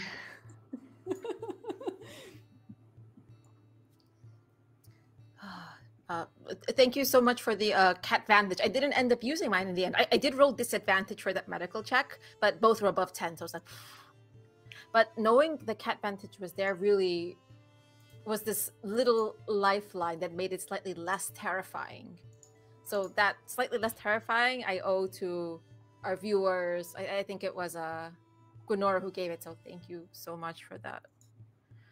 Oh my god. Anyone else have something up running next for this week? Nope. Then you can all catch me tomorrow at 1 hour before hot time. So that's 1 p.m. EST at Girls Run These Worlds. I'm going to be finishing up a series finale of the Afterlife game.